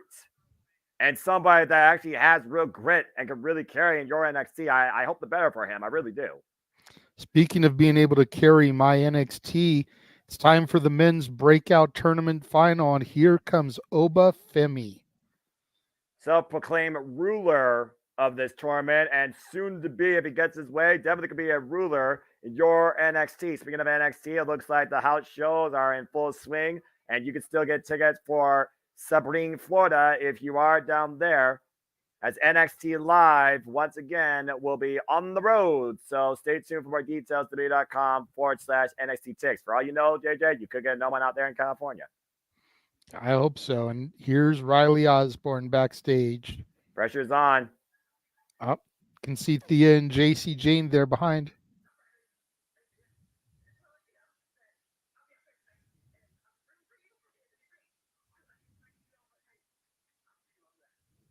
Thea Hale's going to be out there alongside Riley Osborne. All right.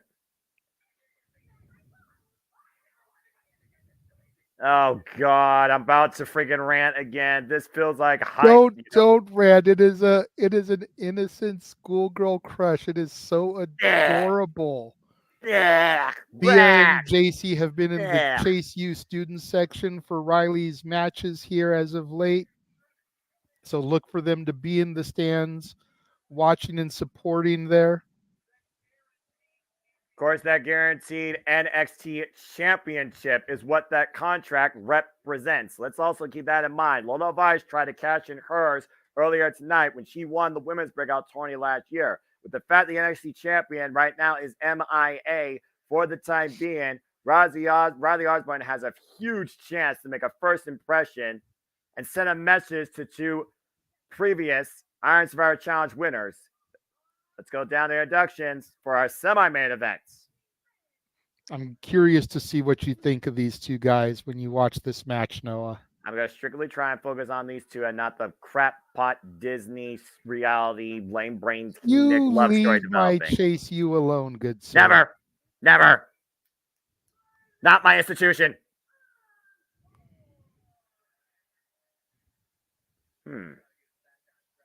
Anyway, we gotta get back on track with all the chaos. Thank you, Matthew. Building. I just look at these two on paper, and it literally looks like little guy versus big men. It's like this feels like it should be one-sided just from presentation. It's very much David versus Goliath, but as you pointed out earlier, a lot of times that speed and agility guy can upset the power guy.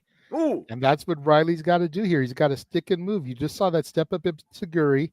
Oh. Drop kick got swatted by Obafemi. He was ready for it. Missed the elbow drop. Now in the front headlock, and right now Riley Osborne's trying to wear down the big man. And again, to your point, I talk about clash of styles. This isn't WWE 2K23, my GM mode here, though. I'm not sure what attribute you would give to either of these men, but I definitely would give more of the speed advantage to Riley Osborne. Definitely give the power advantage to Oba. Nice chop block there. Great awareness, though, by Riley, taking the big man down to his knees. That's how you chop down a tree. Follows up with a strike. And Alba right now, Rappa back to his feet. Got Riley goozled. Riley trying to break the hold, the firm grip.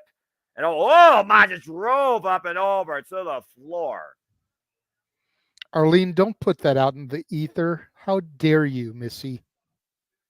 Femi Oba right now, of course, who made his way to this, beating Miles Bourne and Thurman Heights. To your point earlier, as we looked at the bracket, and Riley Osborne drops the top rope, sends Oba to the outside. Riley Osborne again got through Keanu Carver and Lexus Keene.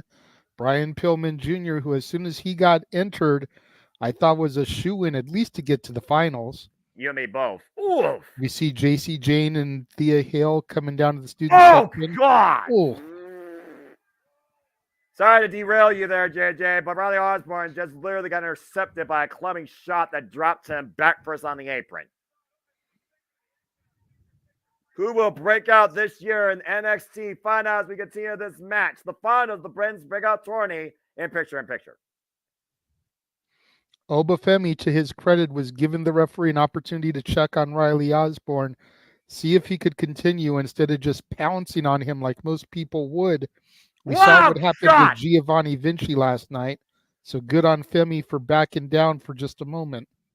Well, again, we don't need another injury less than 2 days in. Huge European uppercut. Turned him up and over with that one. And right now driving his boots into the chest of Riley Osborne in the corner. Again, he's got till 5. And right now, Obafemi, I got to get used to these names. This is going to be a freaking clusterfuck for me. Obafemi right now literally in the driver's seat. Again, we've seen previous winners of the men's breakout tournament, including one, Carmelo Hayes, ascend to greatness and eventually become the NXT champion. And Irish whip right now by Riley Osborne, thrown off. Hard Irish whip in the buckles. Again, to be a breakout star in NXT, you follow the legacy of so many greats now that we see in WWE, including but not limited to the very first NXT champion, Seth freaking Rollins. And of course, they also said Big E. Nice slam there by Obafemi right Balor, now. the Demon. Prince Devitt, that's right. And again, Finn Balor never won a breakout tournament. He just came into NXT and took down, I don't know, Samoa Joe. And meanwhile, here's I didn't think the breakout tournament existed until last year. Well, there was a couple others previously to that in the later era of my black and gold NXT, but it was the network era. So it's like, yeah, you kind of forget about that. But that's actually Camille Hayes was first brought in. Backbreaker. I think Camille Hayes is actually the inaugural winner of the first men's breakout tourney, if I remember correctly. Obafemi with the cover and gets a 2 count. Good grief. Yeah, you look at the it's easier probably to track the women's breakout tournament winners because of how little it's been with that tournament versus the men. I'll just tell you that much. Obafemi right now having his way with Riley Osborne again. The NXT Championship is not on the line tonight due to Ilya Dragunov not being medically cleared after sustaining an injury against Rich Holland 2 weeks ago. So it will be Grayson Waller versus Trick Williams.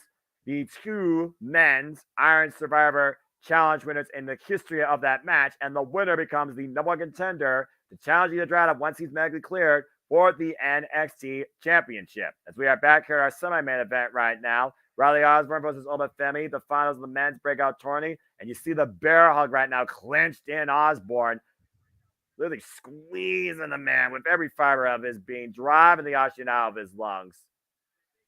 Riley Osborne trying to create separation here. Does so though. Kasich bends him over. Irish whip by Oba. And Riley rebounds and once again literally walks down his own accord back into that bear hug. Again, what do you do from this position here when you literally feel life squeezed out of you? You just got to try to pace your breathing. You don't want to take huge breaths because then you'll end up passing out. And you want to try to figure out a way to affect Oba just enough that he'll release you, whether it's punches, that forearm smash there, headbutts. Ooh. If you can get your legs free, a little kick, whatever you can do. And oh God, huge Uranagi backbreaker there. Double impact right there, driving that knee straight into the lower lumbar of Riley Osborne here. Let's take a look at the replay. Man. Well, I mean, hey, if you can't force the break, your opponent will break it for you and then break you in a different way. That was a nasty backbreaker there. And right now, Oba again, exercising power, going right back to the bear again. Now rad on him, and think about the damage done to the back now as he clenches his fist on the point of impact. I'm not sure how much is left in Riley Osborne here. As you see Fia Hale and Jesse Jane trying to root the fellow Chase U and Rolly on. Riley Osborne right now trying to breathe new life, trying to draw energy from the pet rally squad of Chase U here. Meanwhile, waist slot transition here by Oba. Nice jawbreaker there by Riley Osborne. Riley Osborne right now, the underdog story of this tournament. But does he have one last big move left? Does he have one less counter to this powerhouse? Big uppercut by Oba here. Again, it comes down to how much can you endure and when can you execute a plan? When can you find a mistake right now in Oba's game? There's not very mistakes. Granted, he's still very young in his career, but there's not a whole lot of mistakes in Oba's game. Yeah, especially not in this match. Except that might have been it, though. Shoulder into the traditional ring post here. And Riley right now with a huge chance to capitalize. And Riley right now, he has to breathe new life. He has to stay on the offense. He has to be the aggressor. He has to take this big man off his feet any way possible. And meanwhile, up and over, might be looking for, what the hell? Crucifix counter. Meanwhile, looking for leverage. Try to bring the big man down. But Oba with in his clutches. Just need the clothesline. Riley up the ropes. Up and around. And Oba taken down with a Tijeras for a moment. Back to his feet, though. Riley with the drop kick, runs in, takes the big man off his feet again, but again, grabs the small of the lower back. He's just trying to create any sort of momentum. Whoa! Twisting moonsault cover too? No! And was that short flurry of offense the last gasp for Riley Osborne in this contest? You see the both men right now are digging down deep. And Riley falling again with the elbow strike in the corner to Oba. Oba, though, big clubbing right. Irish whip, and Riley goes up and over. Oba scouting it, though. Riley lands on the apron. Shows in the midsection. And again, the winner of this match will be a guaranteed next challenger to the NXT Championship. Whether Trent Williams or Grayson Waller get that chance beforehand remains to be seen. And determined by our main event. Meanwhile, Riley to the top rope, looking for something huge here. High risk, up and over. 450 rolls through, lands on his feet. Oba in the meantime runs him a leg lariat. And back in position again in the drop zone. This could be Riley's chance. He might be one moonsault away from clinching a win in this tournament. Once again, going back up to the high risk district. Might be looking for that 450 again instead. Looking down, shooting star press in the knees. And Oba hoisting up Riley. Snake Eyes connects. Oh, God! the power of that released throw there. And Oba Scotty Riley pop a power bomb. Cover. Oba has won the men's breakout tournament. I'm sorry, JJ. It's all good. Oba is a beast, man. I mean, damn. That was a ridiculous toss, by the way. He hoisted it up and threw him. That was a release power bomb. And then he ended it with a sit-out power bomb. Obafemi, your winner of the 2024 Men's NXT Breakout Tournament, but a very game effort by Riley Osborne. Jay Hughes should be proud of that. Again, the Shooting Star Press was the death note for him. Look at that. That is ridiculous. That almost looked like he was going to go for a Blue Thunder Bomb, but then he threw him. Yeah, exactly. It was a Blue Thunder Bomb release. Because he didn't sit down with it, but he damn sure went into the cover after that pop-up power bomb. Obafemi, your winner of the 2024 Men's Breakout Tournament. Ela Dragunov, Grayson Waller, and Trick Williams, be aware of this force to be reckoned with and soon to be maybe a ruler of NXT. Congratulations, Obafemi. I'm going to rant. Taking a look here at Bronco Nima and Lucian Price, scripts out the mud OTM. Also known as generic Grand Theft Auto 6 cosplay. But they have a tag team title opportunity against the D'Angelo family here soon because of their defeat of Chase U a couple weeks ago. Is that really a freaking win? Come on. Yeah. Signature fans from both of the WrestleMania Night 1 main event winners get the win in the men's breakout. Yeah, you think about the Blue Thunder Bomb toss and then the pop-up power bomb. That's Sammy and KO right there. That's fair. That's absolutely fair. That's a fair comparison.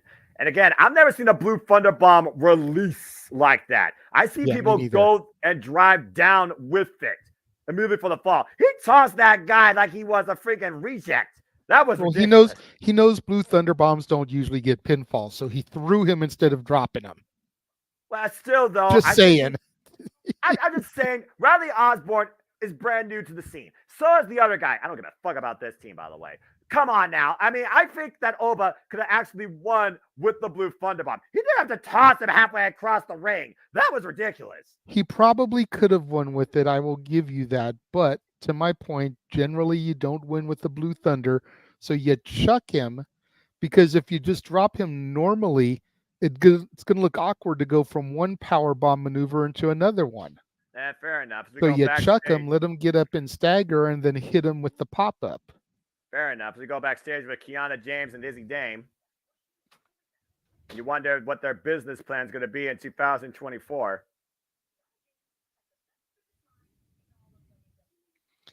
Could you imagine if these two and Tiffany got together to make a power stable? Oh, Lord.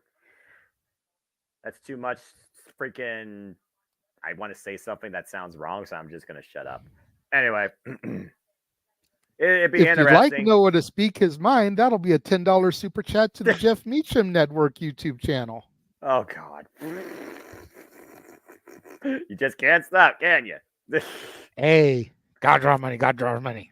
Yeah, God draw money, God draw money. And it's not necessarily a rant. It's more so just one of those. How does James play it sometimes when I'm in tired Noah mode on open mic night and I proverbially roast and bury something on a segment versus giving constructive criticism? Or maybe I do both at the same time. I don't know. Anyway. Well, all I know, we'll see what happens soon enough in Kiana James' business plans for 2024 alongside her yes woman, Izzy Dame, as we go backstage to Trick Mellow Game. I'm liking that Trickin' Ain't Easy shirt. Camilla Hayes literally saying, if you're going to be champion, you got to take on all challengers, all comers. You got to fight every match as possible.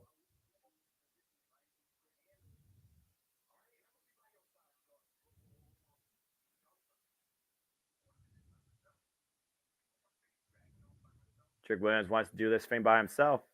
Mm-hmm. Trick doesn't want people to be able to say you only won because of Mello. Trick feels that he's got something to prove, having been in Mello's shadow for so long. Accurate. Well, if Mello trusts Trick that much to handle business, then he'll honor this. Trick Williams, Grayson Waller, the main event New Year's Evil NXT Championship No. 1 Contenders match is next. And a former NXT champion is going to be here to watch it. NXT champion, former NXT champion.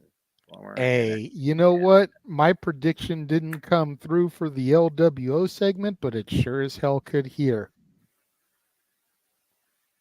He is a former NXT champion. He is. You are absolutely right. He is. So is Drew McIntyre, and after falling short against Seth freaking Rollins, maybe he needs a reboot once again. And Jeff, I saw your little bring up thing.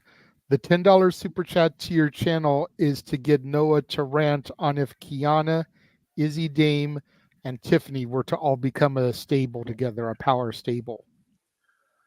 So if you want to make the little tag there, and I said that if they want a rant of that, then it's $10 to your channel. I don't know if I name, let's see, instead of the Fabulous Freebirds, the Cockamamie Cackling Hens. 3 of them, good grief, all together. I'm here for it though, because I love those 3. But they're crazy. Sounds like a bad reboot of Beverly Hills Chihuahuas. Well, no, because there's no rabid sniping little bitch of a dog at their heels. Izzy Dame. Ding. And I only say that because she's breakout, so she hasn't really made a name on her own yet. She's literally just living in Kiana's shadow to get recognition and TV time. Hey, you know what? When you invest in business like that, you just find your place and get a paycheck. If Izzy Dane's fine doing that for now, and Kiana James gets the friggin' CEO, keeps the CEO role, it is what it is until she tries to take over the business or gets liquidated. Izzy Dame is Mariah May right now to Kiana James's Timeless Tony. That's fair. Accurate. Although Mariah May still more than she is. And I'm curious to see what Mariah May's match is going to be tomorrow night on AEW Dynamite. That right now is truly a reset period, as they have literally have that match and one other match announced. Tony Khan, get your shit together, bro.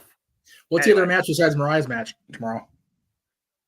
I don't know who Mariah. I'm just thinking about the locker room. Like, who can Mariah May face? Daniel Garcia versus Swerve Strickland is tomorrow. Oh, that's right. Okay, that's going to be good. And it's going to be Mariah versus Queen Aminata. Oh, okay. So no straight into Sky Blue or should I say Sky Black. So Christian Cage will be given a 2024 State of the Union address, apparently. That mother. No. And we've got Dante Martin versus Orange Cassidy for the International Championship. Okay. That's going to be a banger. I love this workhorse championship and how Orange Cassidy just literally presents opportunity to anybody and seems to wrestle with anyone. Incredible. I love it. Yeah, but how soon before Cassidy volunteers himself too much and ends up having a folly? Well, he said he was tired last time, and after getting his win back against John Moxley, it seemed like he's breathed new life in himself, so we'll see. It's fair. Sometimes you got to hit rock bottom to get back up again, and that's what Orange Cassidy literally did when he lost the title last year at All Out and regained it at Full Gear. And apparently this Saturday in Charlotte, we'll get the House of Black versus FTR, and Ric Flair will be in the house in Charlotte, North Carolina. Of course. It's literally homecoming for him. Seriously. But he is a Flair unto himself because his daughter's already in WWE and she's on the injury shelf, and now apparently his son-in-law is on the way back home. So he is a Flair unto himself in AEW once again. Allegedly, but again, seeing is believing. That's all I gotta say about that. Until I see it on my screen, ain't buying in anything. I am looking forward to this. I'm looking forward to SmackDown Friday night, of course, with the triple threat to determine the challenger to Roman Reigns, and it looks like they're hyping up Roman on screen, so he may be there Friday, and I think he's got a little something to respond to greatness. Just throwing that out there.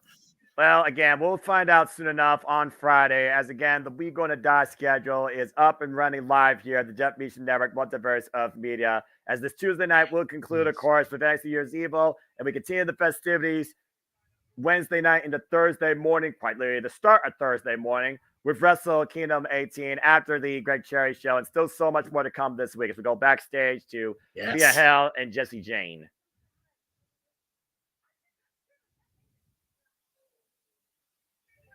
I'm just going to be quiet for right now because there are urge to tirade. Loading.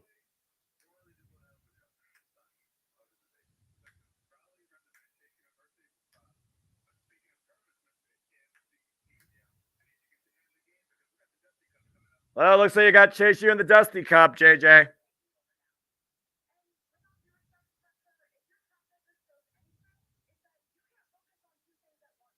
Damn.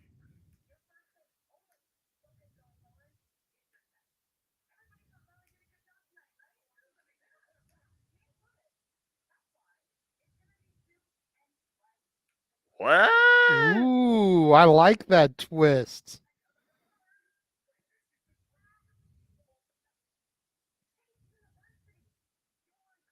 Well, I mean, hey, the professor leads by example. He should trust his student. Oh, God, this hurts to say. To actually win this thing.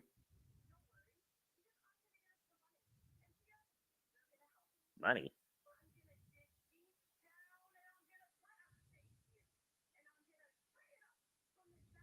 What the fuck has happened to you, Jessie Jane? You used to be toxic. This is so bizarre. I'm loving this, though.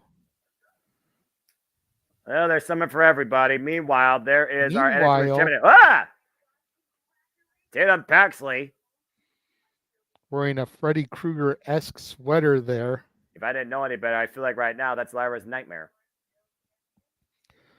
So to answer Safet's what comment, apparently it is going to be Riley Osborne and Duke Hudson in the Dusty Classic instead of Andre Chase and Duke, because Jessie Jane has stated that Andre Chase cannot focus on more than one thing at once. So he is going to be focusing on trying to restore Chase U to its prominence, and they are going to be in the tournament. It looks like another team in the men's the men's Dusty Cup in Axiom. Yeah, Nathan Frazier and Axiom. Well, again, these two great friends, mutual in-ring competitors. Of course, we saw their last one-on-one encounter at Malik Blade and Idris Anofi as well coming up behind them.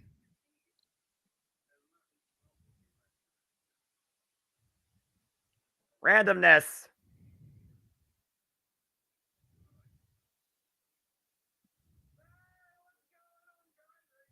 All right.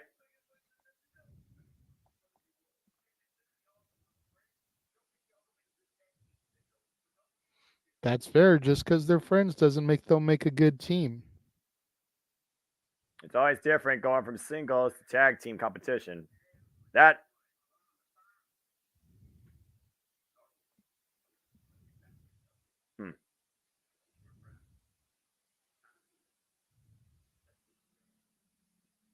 Let's see. 1, 2, 3, 4. 4 teams at least, yeah. And meanwhile, speaking of teams, there's the NXT Tag Team Champions.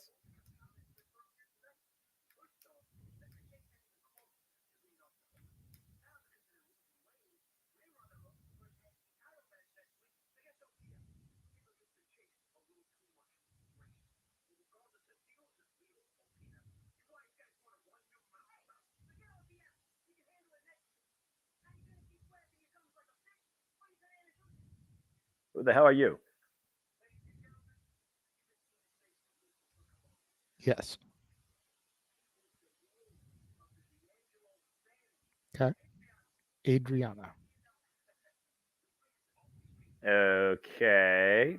Yeah, I've been seeing her around for about a month or so, but they have never told what her name is. So her name is Adriana. What the hell? Gacy.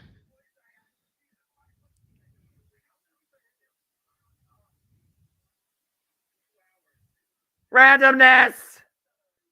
That's all Joe Gacy's been doing lately. Ever since the schism fell and the tree was chopped down, with the grizzled young veterans leaving, with Ava Rain becoming the liaison to the women's locker room, Joe Gacy has just kind of been wandering aimlessly, doing all kinds of crazy psychotic things, hanging out under the ring, interfering with Gallus, who I'm sure the Gallus boys will be looking to get back on top and being in the Dusty Classic. Okay. That actually will make me probably care more about the tournament. And speaking of tensions galore. Well, here we go. Gigi and Cora next week. Yep, your NXT, once again, the women's division taking center stage. Grudges to be settled. Gigi Dolan, Cora Jade looking to start off the 2024 right. But right now it's time Grayson for our Waller. event. Oh boy. I'm not gonna lie, I literally got the wind taken out of my sails knowing that I have to call this jackass versus Ilya Dragunov. It's not versus Ilya, it's versus Trick because Ilya is not cleared. Botch.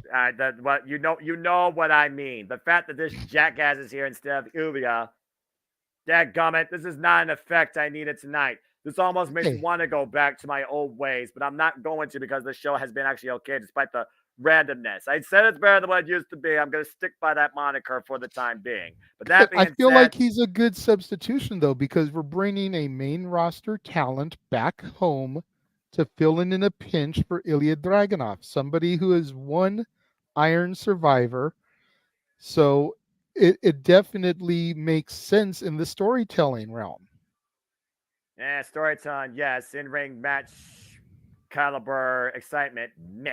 Anyway, this Grayson Waller effect looking to once again inject itself back in NXT and whoop that Trick, and not in the way that you're thinking. Meanwhile, Trick Williams about to make his way out. Whoop that Trick. Yep. Whoop that Trick. I get it. Whoop that Trick. All right. Whoop that Trick. You got it. All right, enough of that. You doing seriously. the Booker T ad-libs here now? Well, you know what? Someone had to. If it wasn't going to be me, it was going to be you. Trick Williams, once again, after the comeback of NXT history at NXT Deadline, pinning all 4 other men in the field in less than effing 3 minutes. The greatest comeback story I've ever seen in NXT history in the Iron Survivor Challenge. Trick Williams, truly an Iron Survivor, as Carmelo Hayes has put his number 1 contendership on the line against Grayson Waller, an enemy of Carmelo Hayes, but is looking to get it done on his own tonight since Ilya Dragunov has not been medically cleared. Regardless, Ilya Dragunov will defend the title against either Trick Williams or Grayson Waller now, and it all comes down to what happens during this match, where hopefully we whoop that Trick and not endure another Grayson Waller effect. Bell rings are underway. But we still don't know who the NXT champion is that's going to come to spectate on this, Noah. Yeah, that's true. About to say, the bell rung, and we still don't know who the hell the special guest commentator is, as Shawn Michaels promised. You hear a little bit of jaw jacking here. Oh, God, what a right. Of course, that boxing background coming in for Grayson Waller. And again, Carmelo Hayes was really talking up Trick Williams. Then Grayson Waller decided to interject himself. And Carmelo Hayes' motor mouth overloaded his judgment call as he's literally put Trick Williams' greatest chance on the line here tonight. And suplex, hook of the leg by Grayson Waller, 1 count only.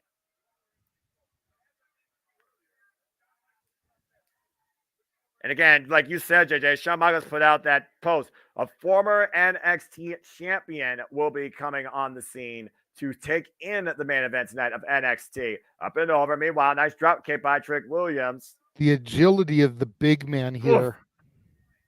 Yeah, he definitely has that agile background that definitely he's got more hop in his step than Carmelo Hayes. I think I give him the vertical advantage. Meanwhile, doesn't need the clothesline. Nice drop kick again. Takes Grayson Waller off his feet. Again, last year, Grayson Waller was involved here. He was challenging for the NXT Championship against Braun Breaker cover. Look at the far leg. 2 count only. And after the ring rope exploded off an Irish whip, I believe it was, Grayson Waller fell to the outside of the ring and missed the 10 count and failed to capture the title. Oh! Huge swinging neck breaker there. And I agree with Matthew. The way Trick does those power slams reminds me of Booker T himself. I can dig it. Sucker. And right now, Grayson Waller looking for a reprieve, though, going to the outside of the ring. Again, Trick Williams right now, he needs to remain in control. He needs to remain composed. He is risking everything here tonight that he's worked so hard for after earning Ilya Dragunov's respect last year in that one-on-one match at Heatwave, where he wanted to prove that he could be one of the best and hang with all the absolute best on his own. It has been literally Trick Williams' ride of a lifetime, and we've all been along for it. Grayson Waller when it hits the midsection, though, clubbing shot to Trick Williams around the outside of the ring here, and Then Grayson Waller right now, judging on Booker T and say, oh my! Right over the table into the chairs of the announced people there, Vic Joseph and Booker T. But Trick Williams firmly in control right now. And Waller right now just trying to crawl somewhere for a brief. And Booker T, clearly he has a favorite. Of course he's not unbiased. Oh!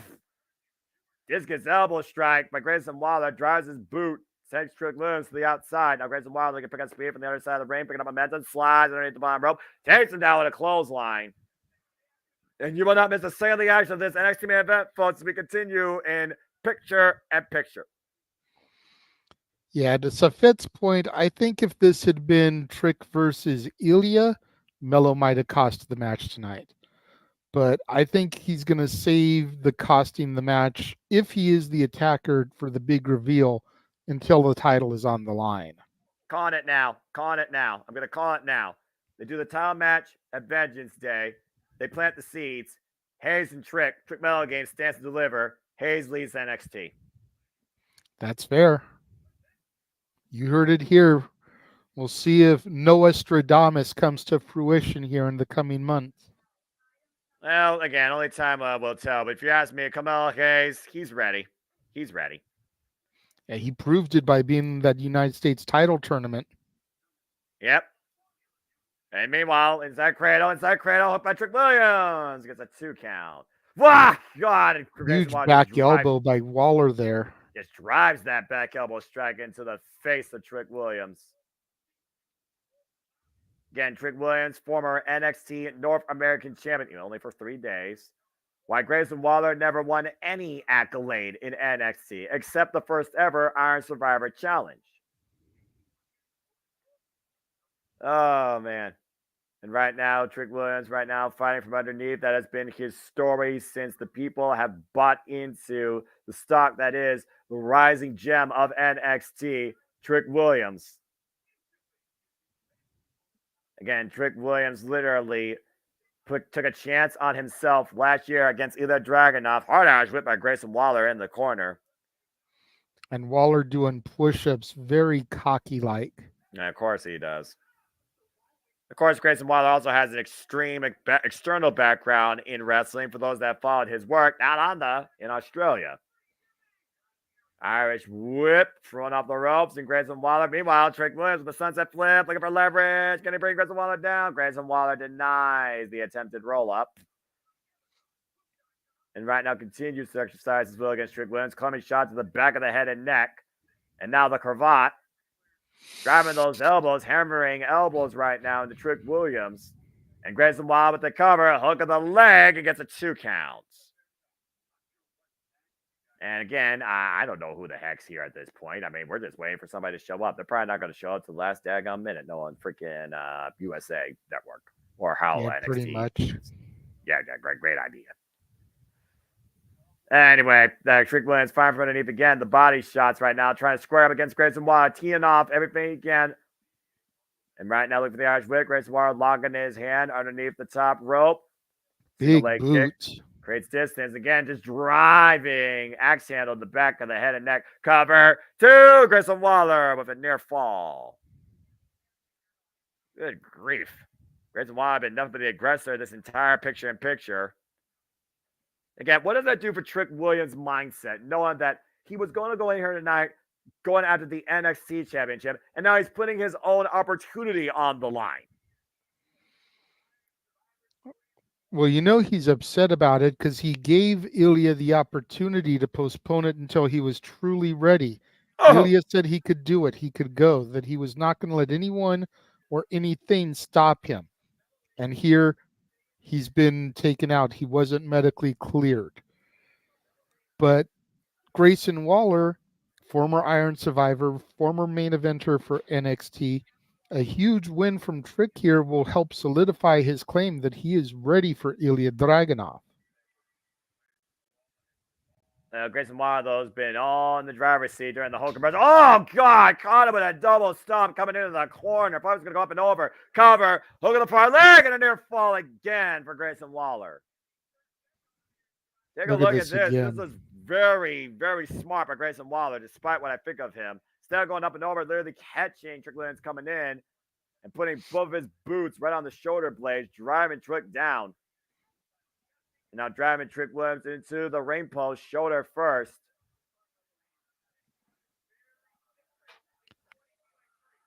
I think I got an idea who it might be. Modified single leg Boston Crab here to the Reds 5 count, using the top rope for leverage. Yeah, again, I got a few people in mind. One of those people have definitely had history of Grayson Waller. Recent history with him and his A-Town Down Under tag team partner. Yeah, you know exactly what I'm thinking about. Single leg crab, though, in the meantime, by Grayson Waller in the middle of the ring. And Trick Williams right now fighting for every fiber of his being, trying to raise his body off the mat to alleviate some of the pressure, refusing to quit. Again, can Grayson Waller literally crush the dreams of Trick Williams tonight at the conclusion of NXT?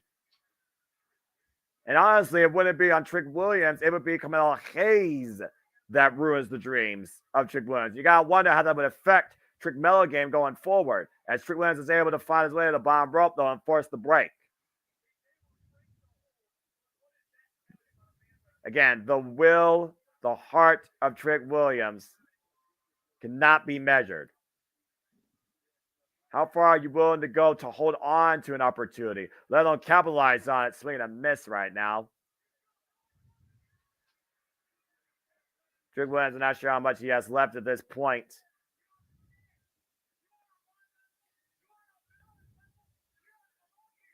Oh! Grayson Waller telling Trick he doesn't belong here.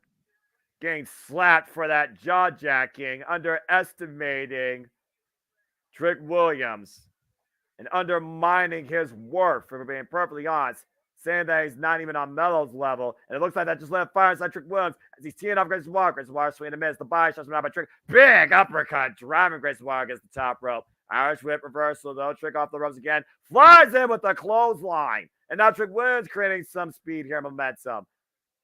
And Waller taken down with the flapjack. And right now, Trick Williams is standing tall in the middle of the ring. The current Iron Survivor, most recent Survivor, excuse me, as he was hunting him across the top rope. Grayson Waller, though, rolls in, looking for the cover. Meanwhile, pop up. Whoa, whatever, right? KO shot, covered by Trick Williams. No! Whoa, wow. Look at that. Bam! Mama said knock you out. Pow, right in the kisser, but only for a long 2 count.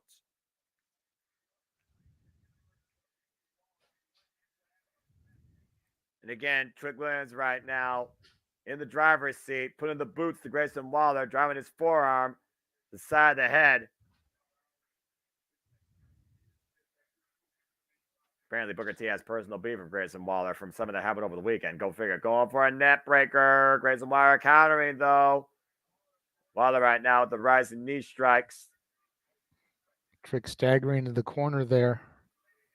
And again, Grayson Waller, previous challenger to the NXT Championship. Not once, but twice.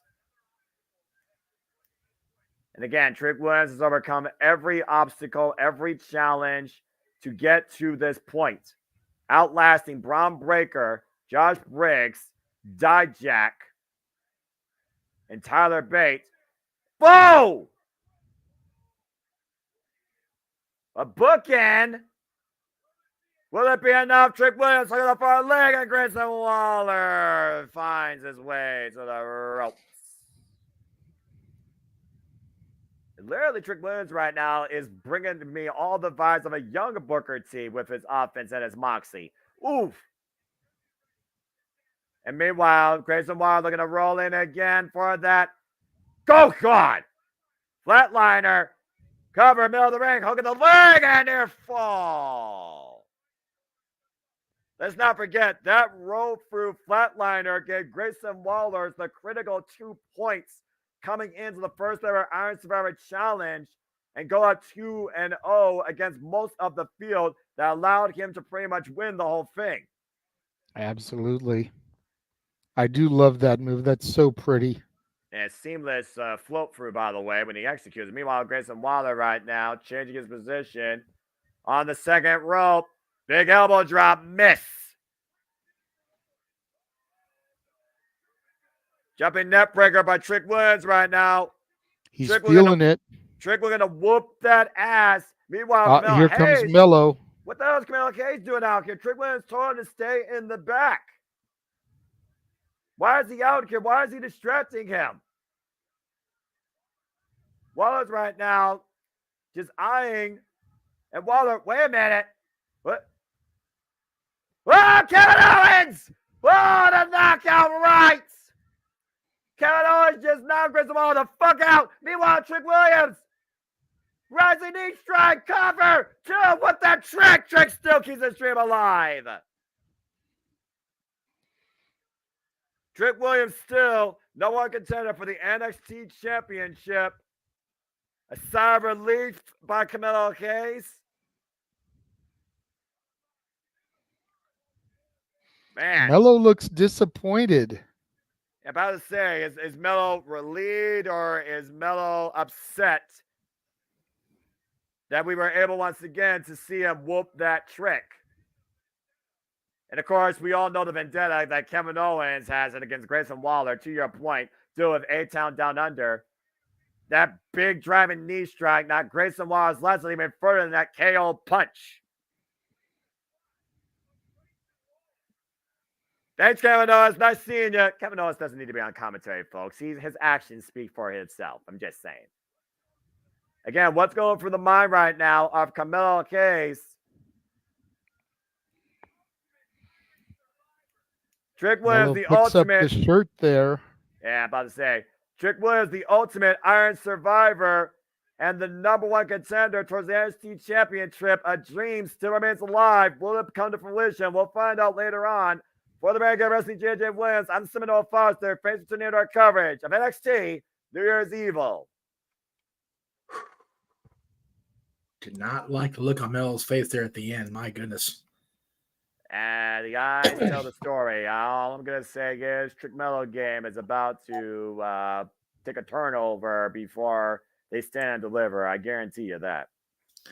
I would say it's a safe bet at this point. Well. Hell of a show.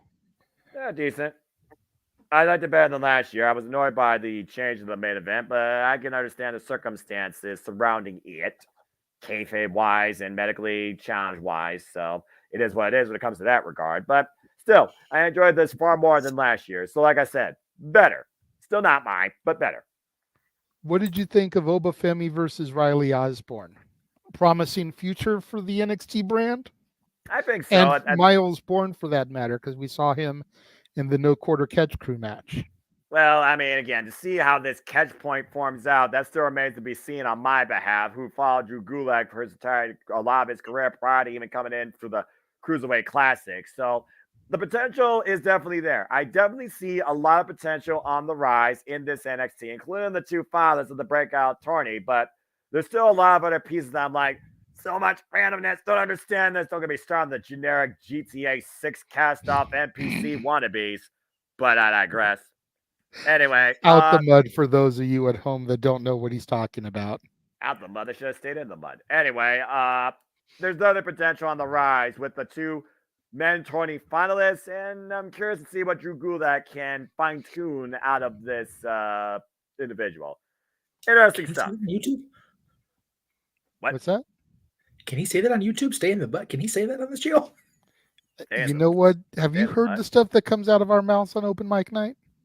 That's fair. That's I think that's the least of our concern. There's a reason why I walk off and sit in the dark. Up the button in the dark. Okay, very good. At least you know where we stand going into Wednesday. Cool. Good to know. Okay. Speaking of Wednesday, we've got a huge day in store for you tomorrow. My goodness. Yeah. For the love of wrestling, 9 a.m. Pacific, noon Eastern, where I will be recapping Day 1 Raw, New Year's Evil NXT. Of course, the Greg Cherry Show, 4 o'clock Pacific, 7 o'clock Eastern. Are you going to be on that one, Jeff? That is the plan. I'm not heard from Greg, but as far as I know, the plan is a three-man team, if you will. Okay, so I'm assuming Matty Laws will be there as well. Greg Cherry, Matty Laws, and Jeff Meacham. That's my understanding. Then Wrestle Kingdom. Right. What time does that begin on the West Coast? I think it's 11 p.m. if I remember right. Okay, so 11 p.m. Pacific, correct. 2 o'clock Eastern. Jesus. The Simple Man will be doing Joey Styles on that one. He will be calling that action solo. Yes. Let's fucking go. Noah, again, what's the name of the show again? That the name of the show? What are you talking about? What do you got here? Oh, that. That just happens to be my true introduction to professional wrestling every year. The Mecca from the King of Sports streaming. It is the showcase where only the strongest will thrive. Will Destino be finally defined? I'm, of course, talking about Wrestle Kingdom 18 in Tokyo Dome. We love you for that. Okay. I wanted that back. I fuck it up. See, he did such a good job. I get up when I come back. It's okay. JJ, continue. It's okay. Thursday. And then going into Thursday, Wrestle Kingdom coverage will continue because of how late it starts here on the West Coast. So we technically have watch-alongs Monday through Friday this week, technically. Technically speaking, yes. For the love of wrestling, on Thursday will be my coverage of AEW Dynamite tomorrow. Meech's Musings live from downtown LA. 4 o'clock Pacific, 7 o'clock Eastern. Come on, baby. We going downtown. Woo! Oh, man. Who knows what looms in the mind of Meech that he will muse about? Oh boy. If he has to get down there via public transit, that could be a whole episode in and of itself. Right. Maybe it's just go live while I'm on the transit and see what happens. And then Friday, SmackDown New Year's Revolution. Women's title on the line. Triple threat for #1 contendership.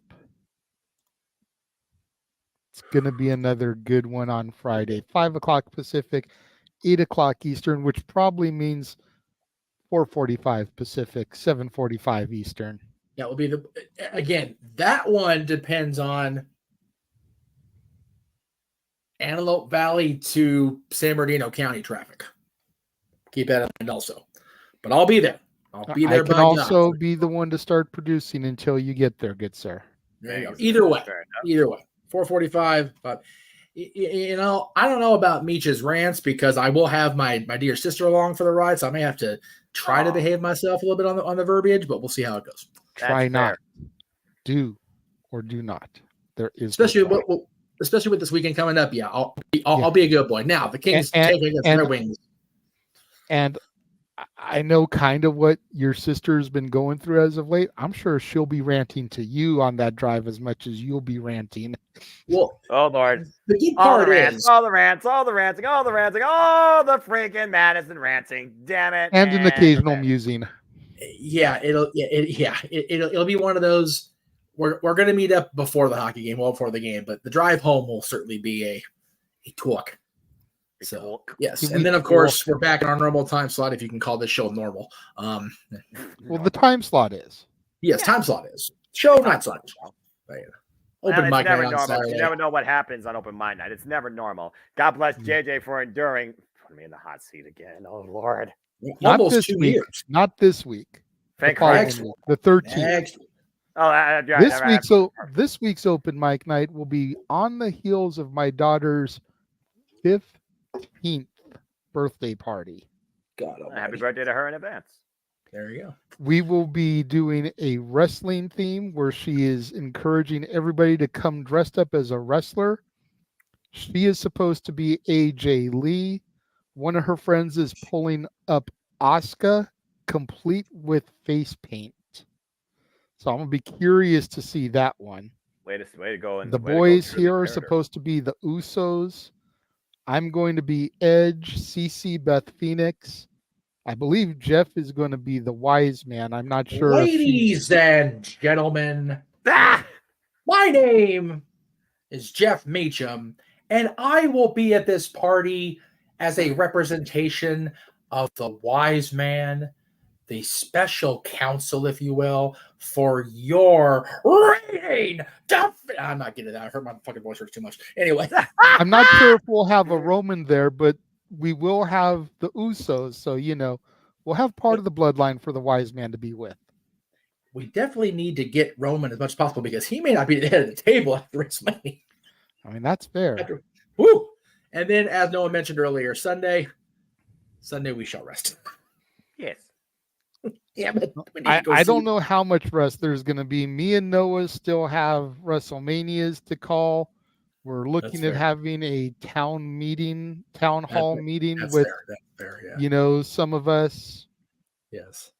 So that depending on what time we book that may cut into Noah and I doing our call for this week. But, we'll just kind of see what time it is, how long it goes, and if we've still got 3 hours before Noah has to go Mimi's afterwards.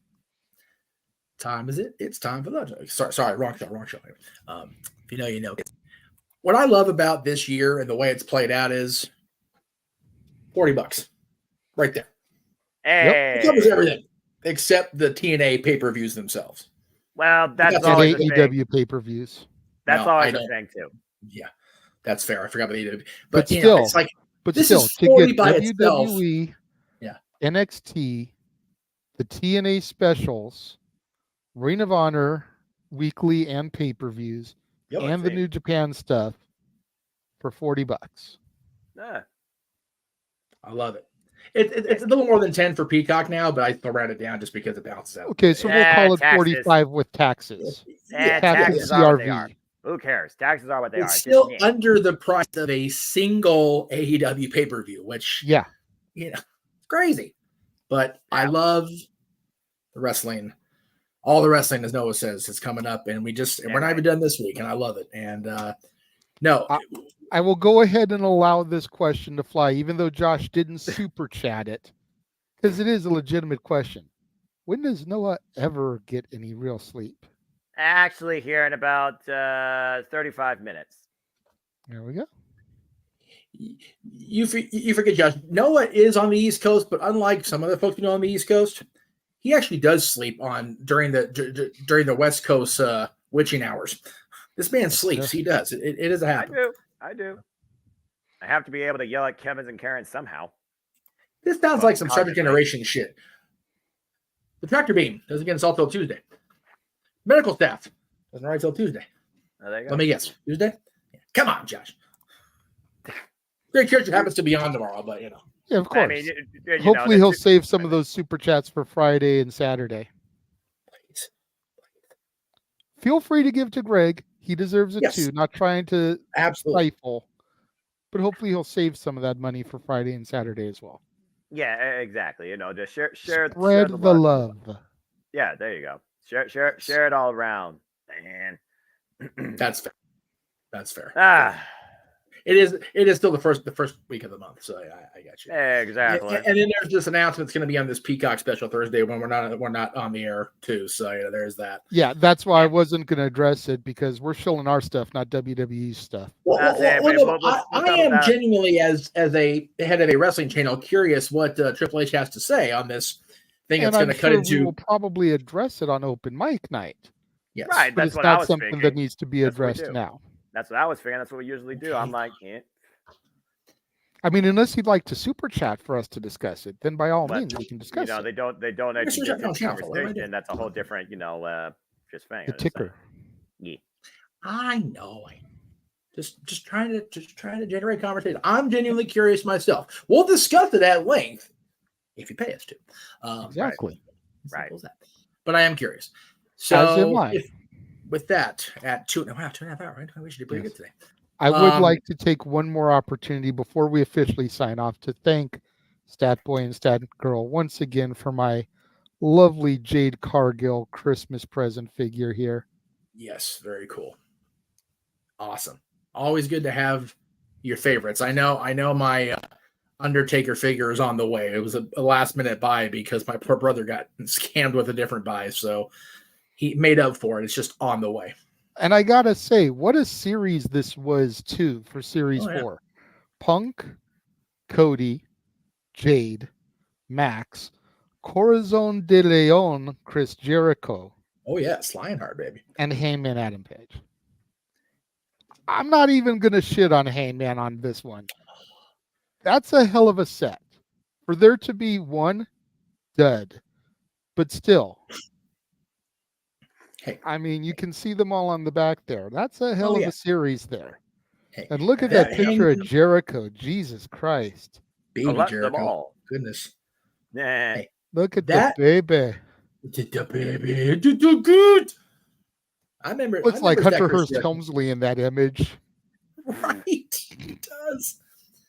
Hey, that Hangman Page figure gives those pegs at Walmart and Target reason to live, by God. So we will not shit on that figure. We have a super chat. I believe that one came to your channel too, sir, because it doesn't have the little symbol next to her name, and I know she's a member on my channel. That's true.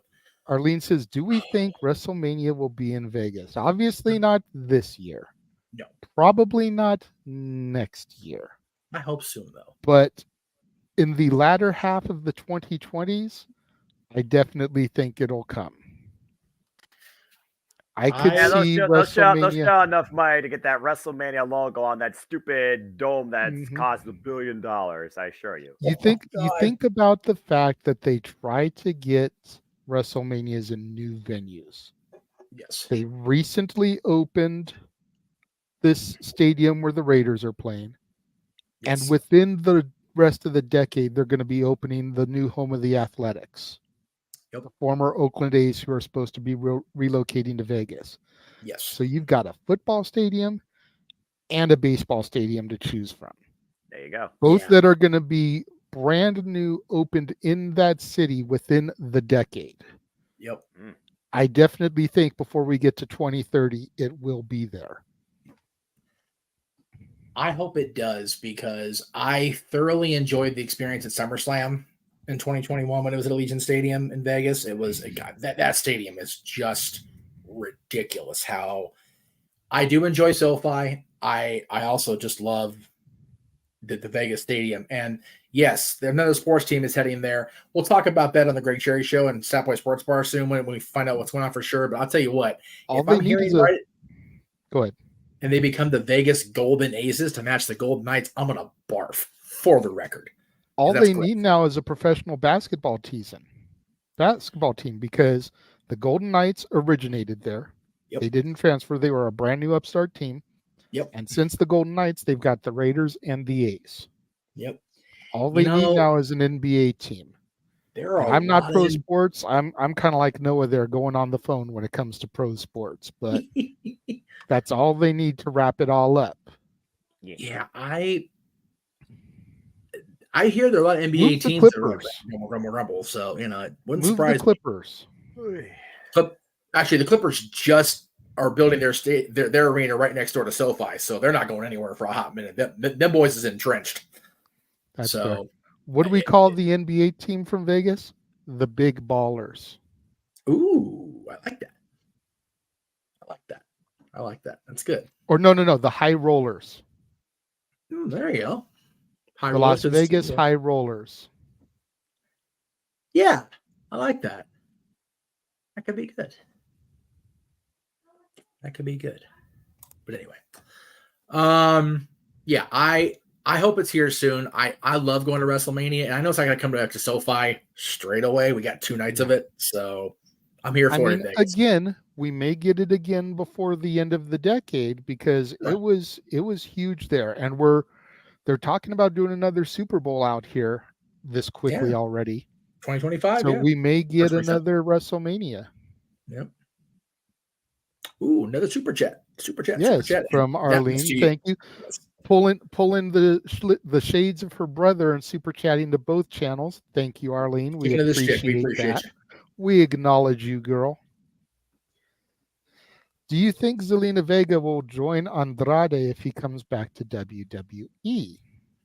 That's an interesting question because Zelina's place in the LWO is definitely in question post Santos Escobar breaking off. You know, we saw the reunion last week on NXT, and it looked like Elektra Lopez may be getting back with the LWO, which kind of pissed Lola Vice off. Lola seems to be indifferent and not really care about that. So if Lola cashes in her breakout match and then Elektra breaks off from her, you know, Elektra could take Zelina's place and Zelina could stand alongside Andrade again. So that's not a bad call there, Arlene. I approve that. Noah, what do you think? I mean, again, she ran with him in NXT when he made him stop being so tranquilo and focus on winning the NXT title. So I absolutely could see that. And Andrade Ligalo versus Santos Escobar could be a very unique match. Speaking of unique, I just realized of a WrestleMania match, I think. I agree. Also, I just realized something. I'm not sleeping right now. I almost forgot.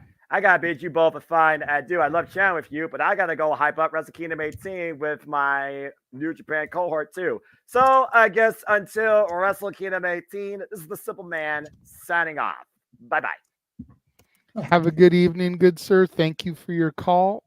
I will try to check out some of your coverage here, whether it's on tape delay or live. I appreciate y'all as always, because I appreciate everybody in the channel, JMN Multiverse of Media. But time waits for nobody, and I on a time crunch. Later, and if folks. we don't see you before, we'll see you Friday for New Year's Revolution, good sir. Promise, and that's a fact. Simple as that.